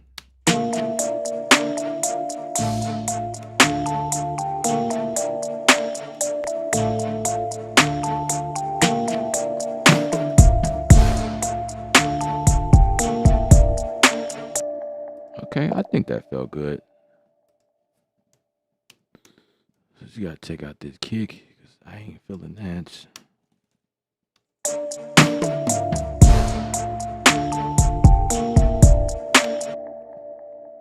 Yeah.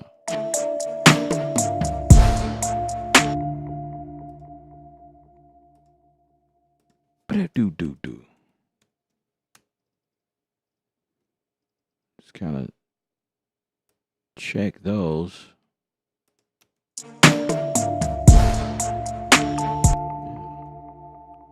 Yeah, let's get that.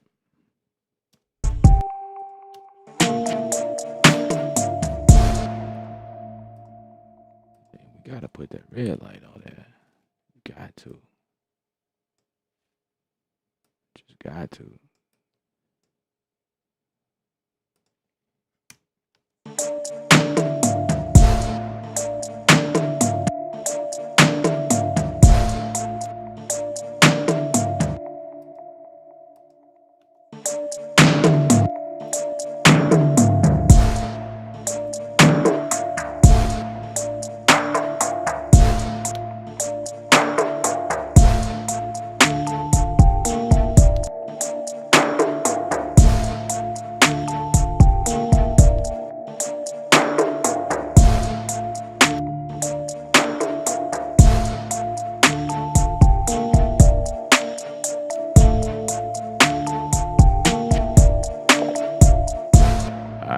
We need that piano.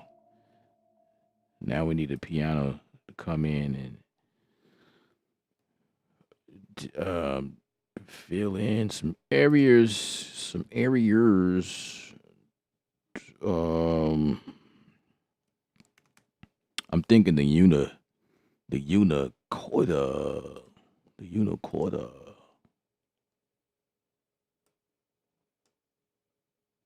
The unicorda.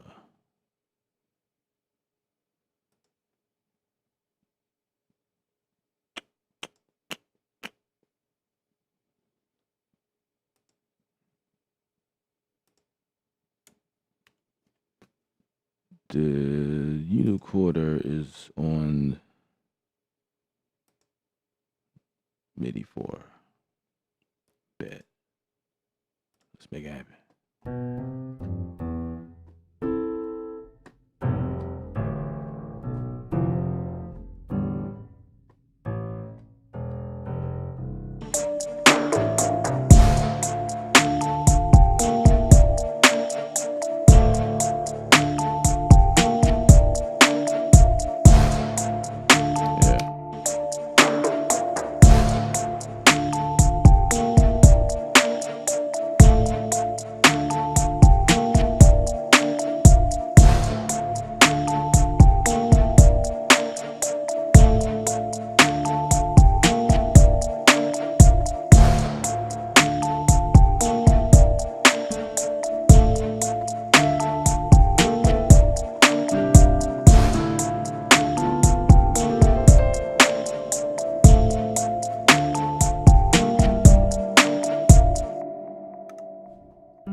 That's how I end it.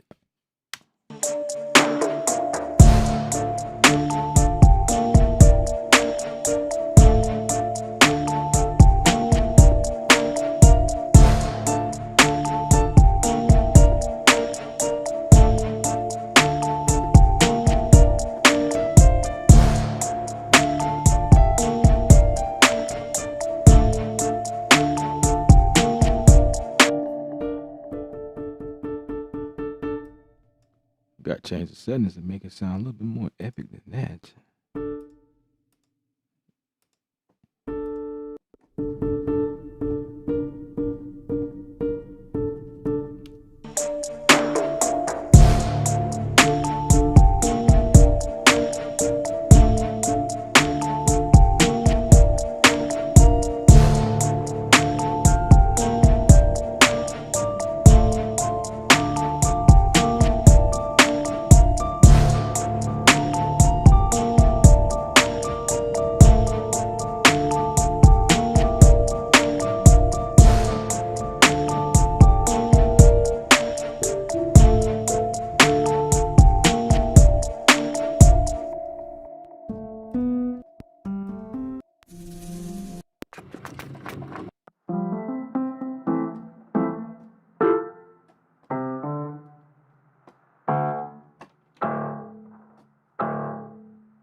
Ooh, that's huge.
That's serious.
right there is where.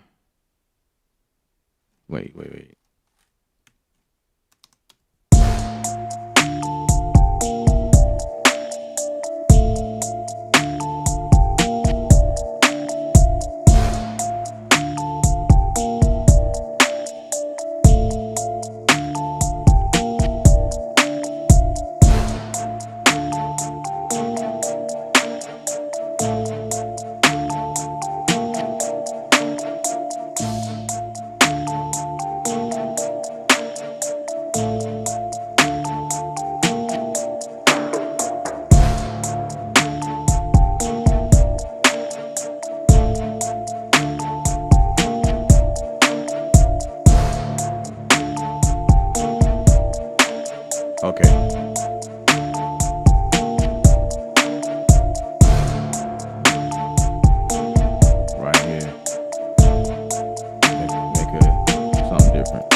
Like, how is Studio One taking the typing? And I'm trying to type the sound and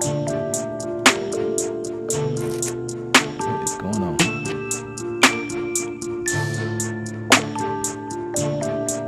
Anyone try UVI? UVI is dope. I never tried it, but UVI is dope.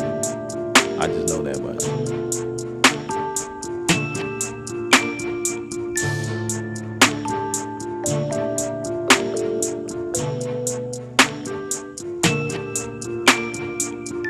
Great keys, appreciate it.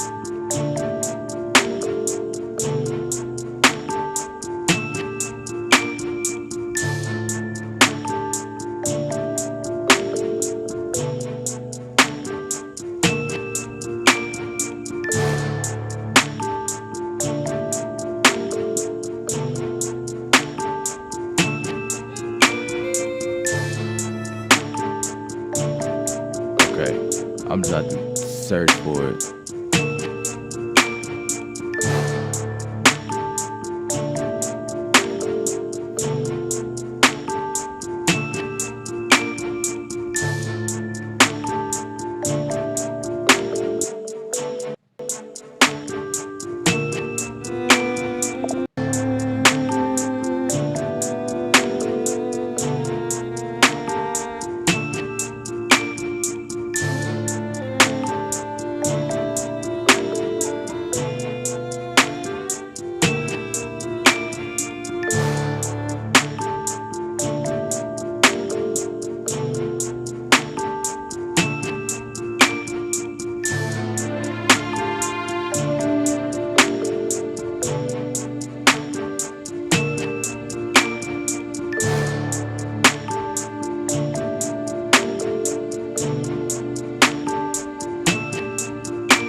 What happened to my drone?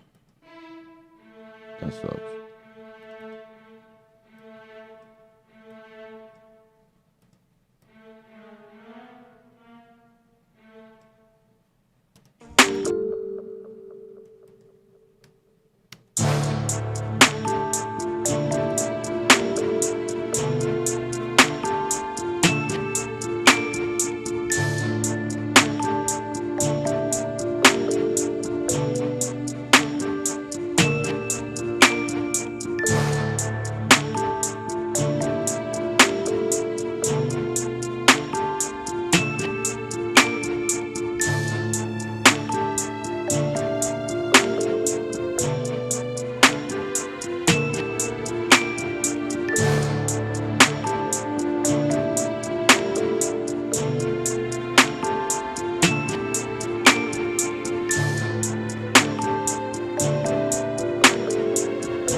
think I should lay right there.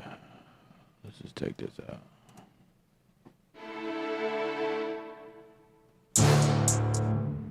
Okay.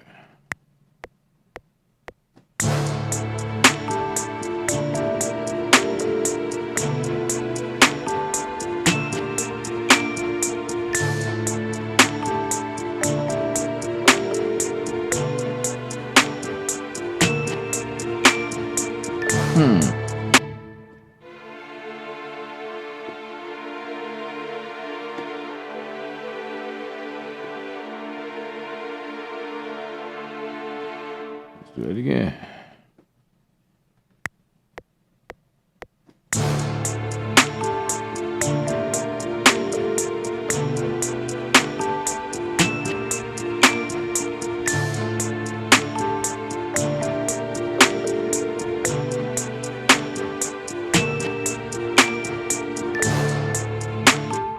Totally messed that one up.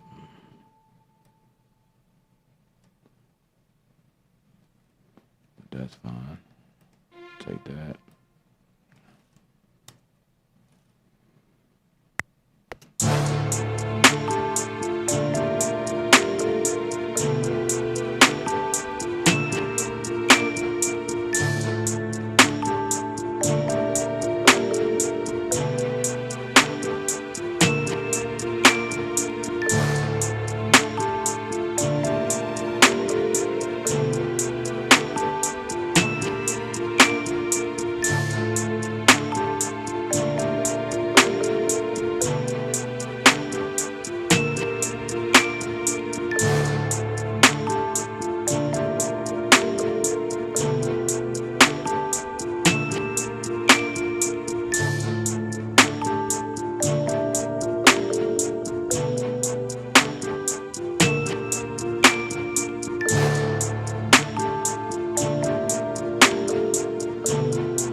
Yeah, nah, it's all right.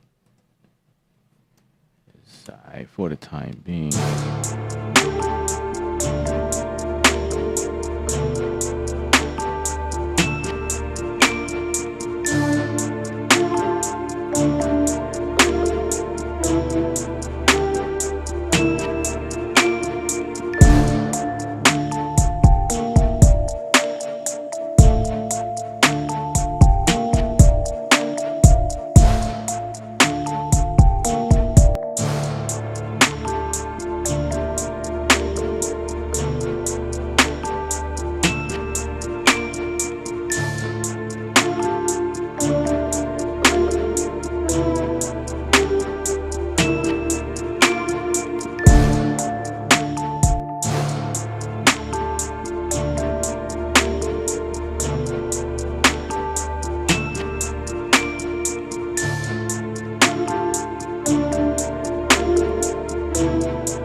This one is 5.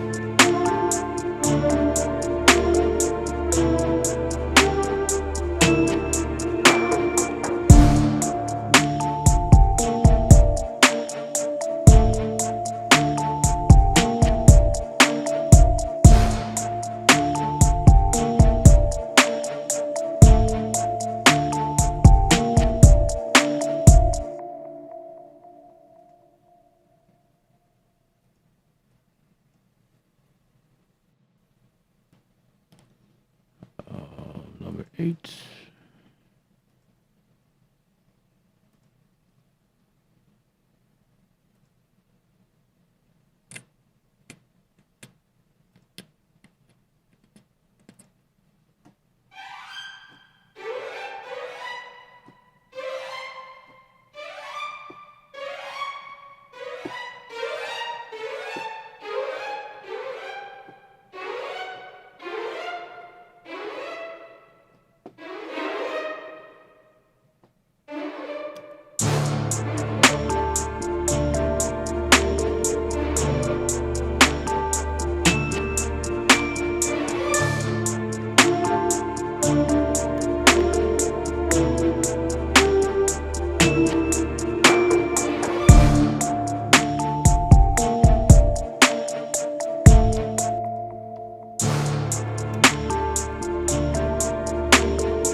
So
I'm not doing that there. Something different.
that back, Sean. Like that.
I love this stuff, as y'all can tell.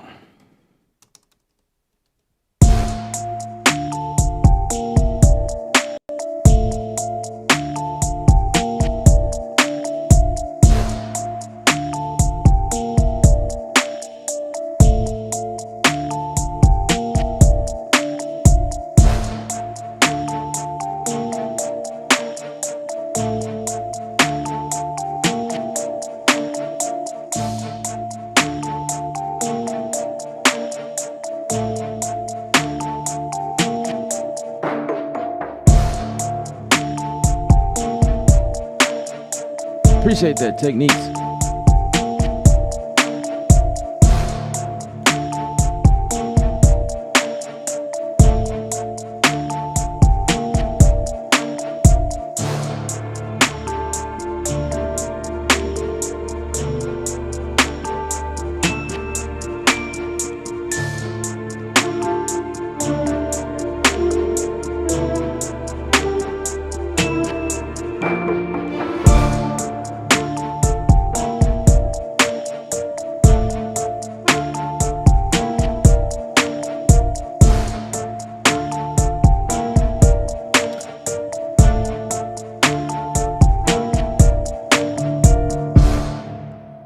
All right, that's what I got.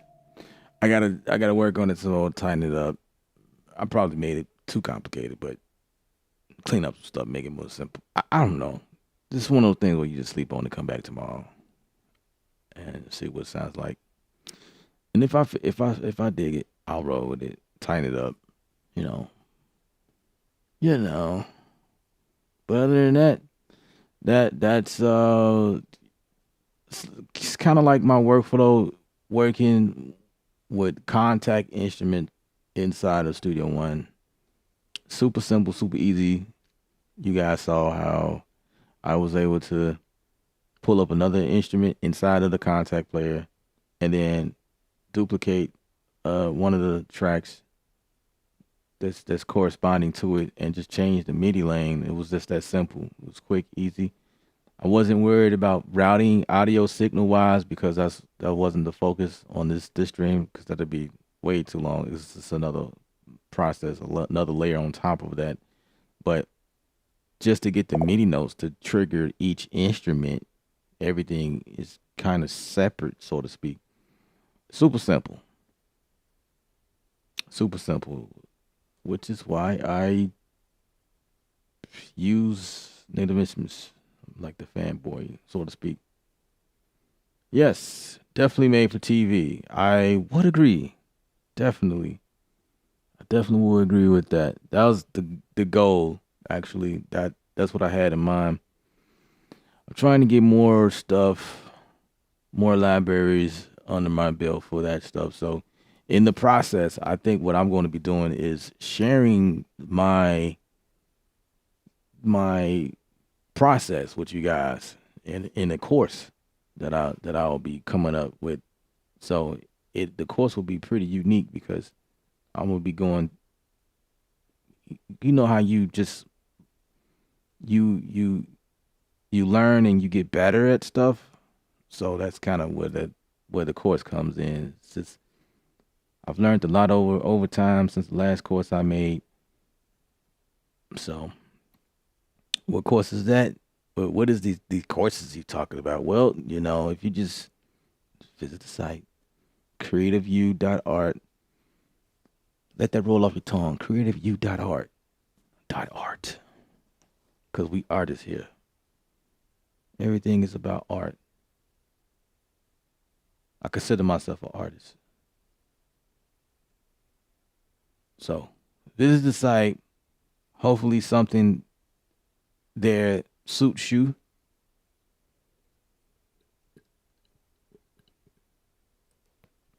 Yeah. Appreciate the support from you guys that visiting the site and already gaining value. Appreciate it. That's what we got today. My name's Ella. Creative Sound, Creative View, Creative University.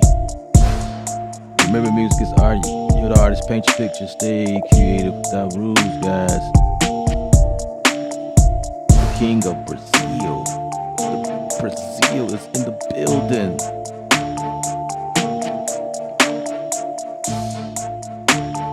Brazil. Brazil is here.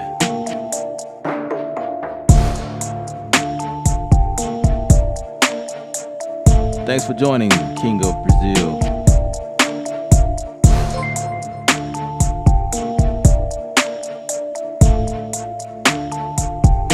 All right, y'all. 2 nickels with $10. I like how you snuck that in before I ended the stream. I appreciate it, man. I really do. Super chat from 2 nickels, $2. Should I stay on longer?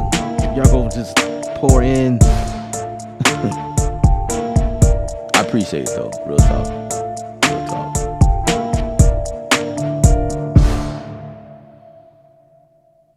Yeah, so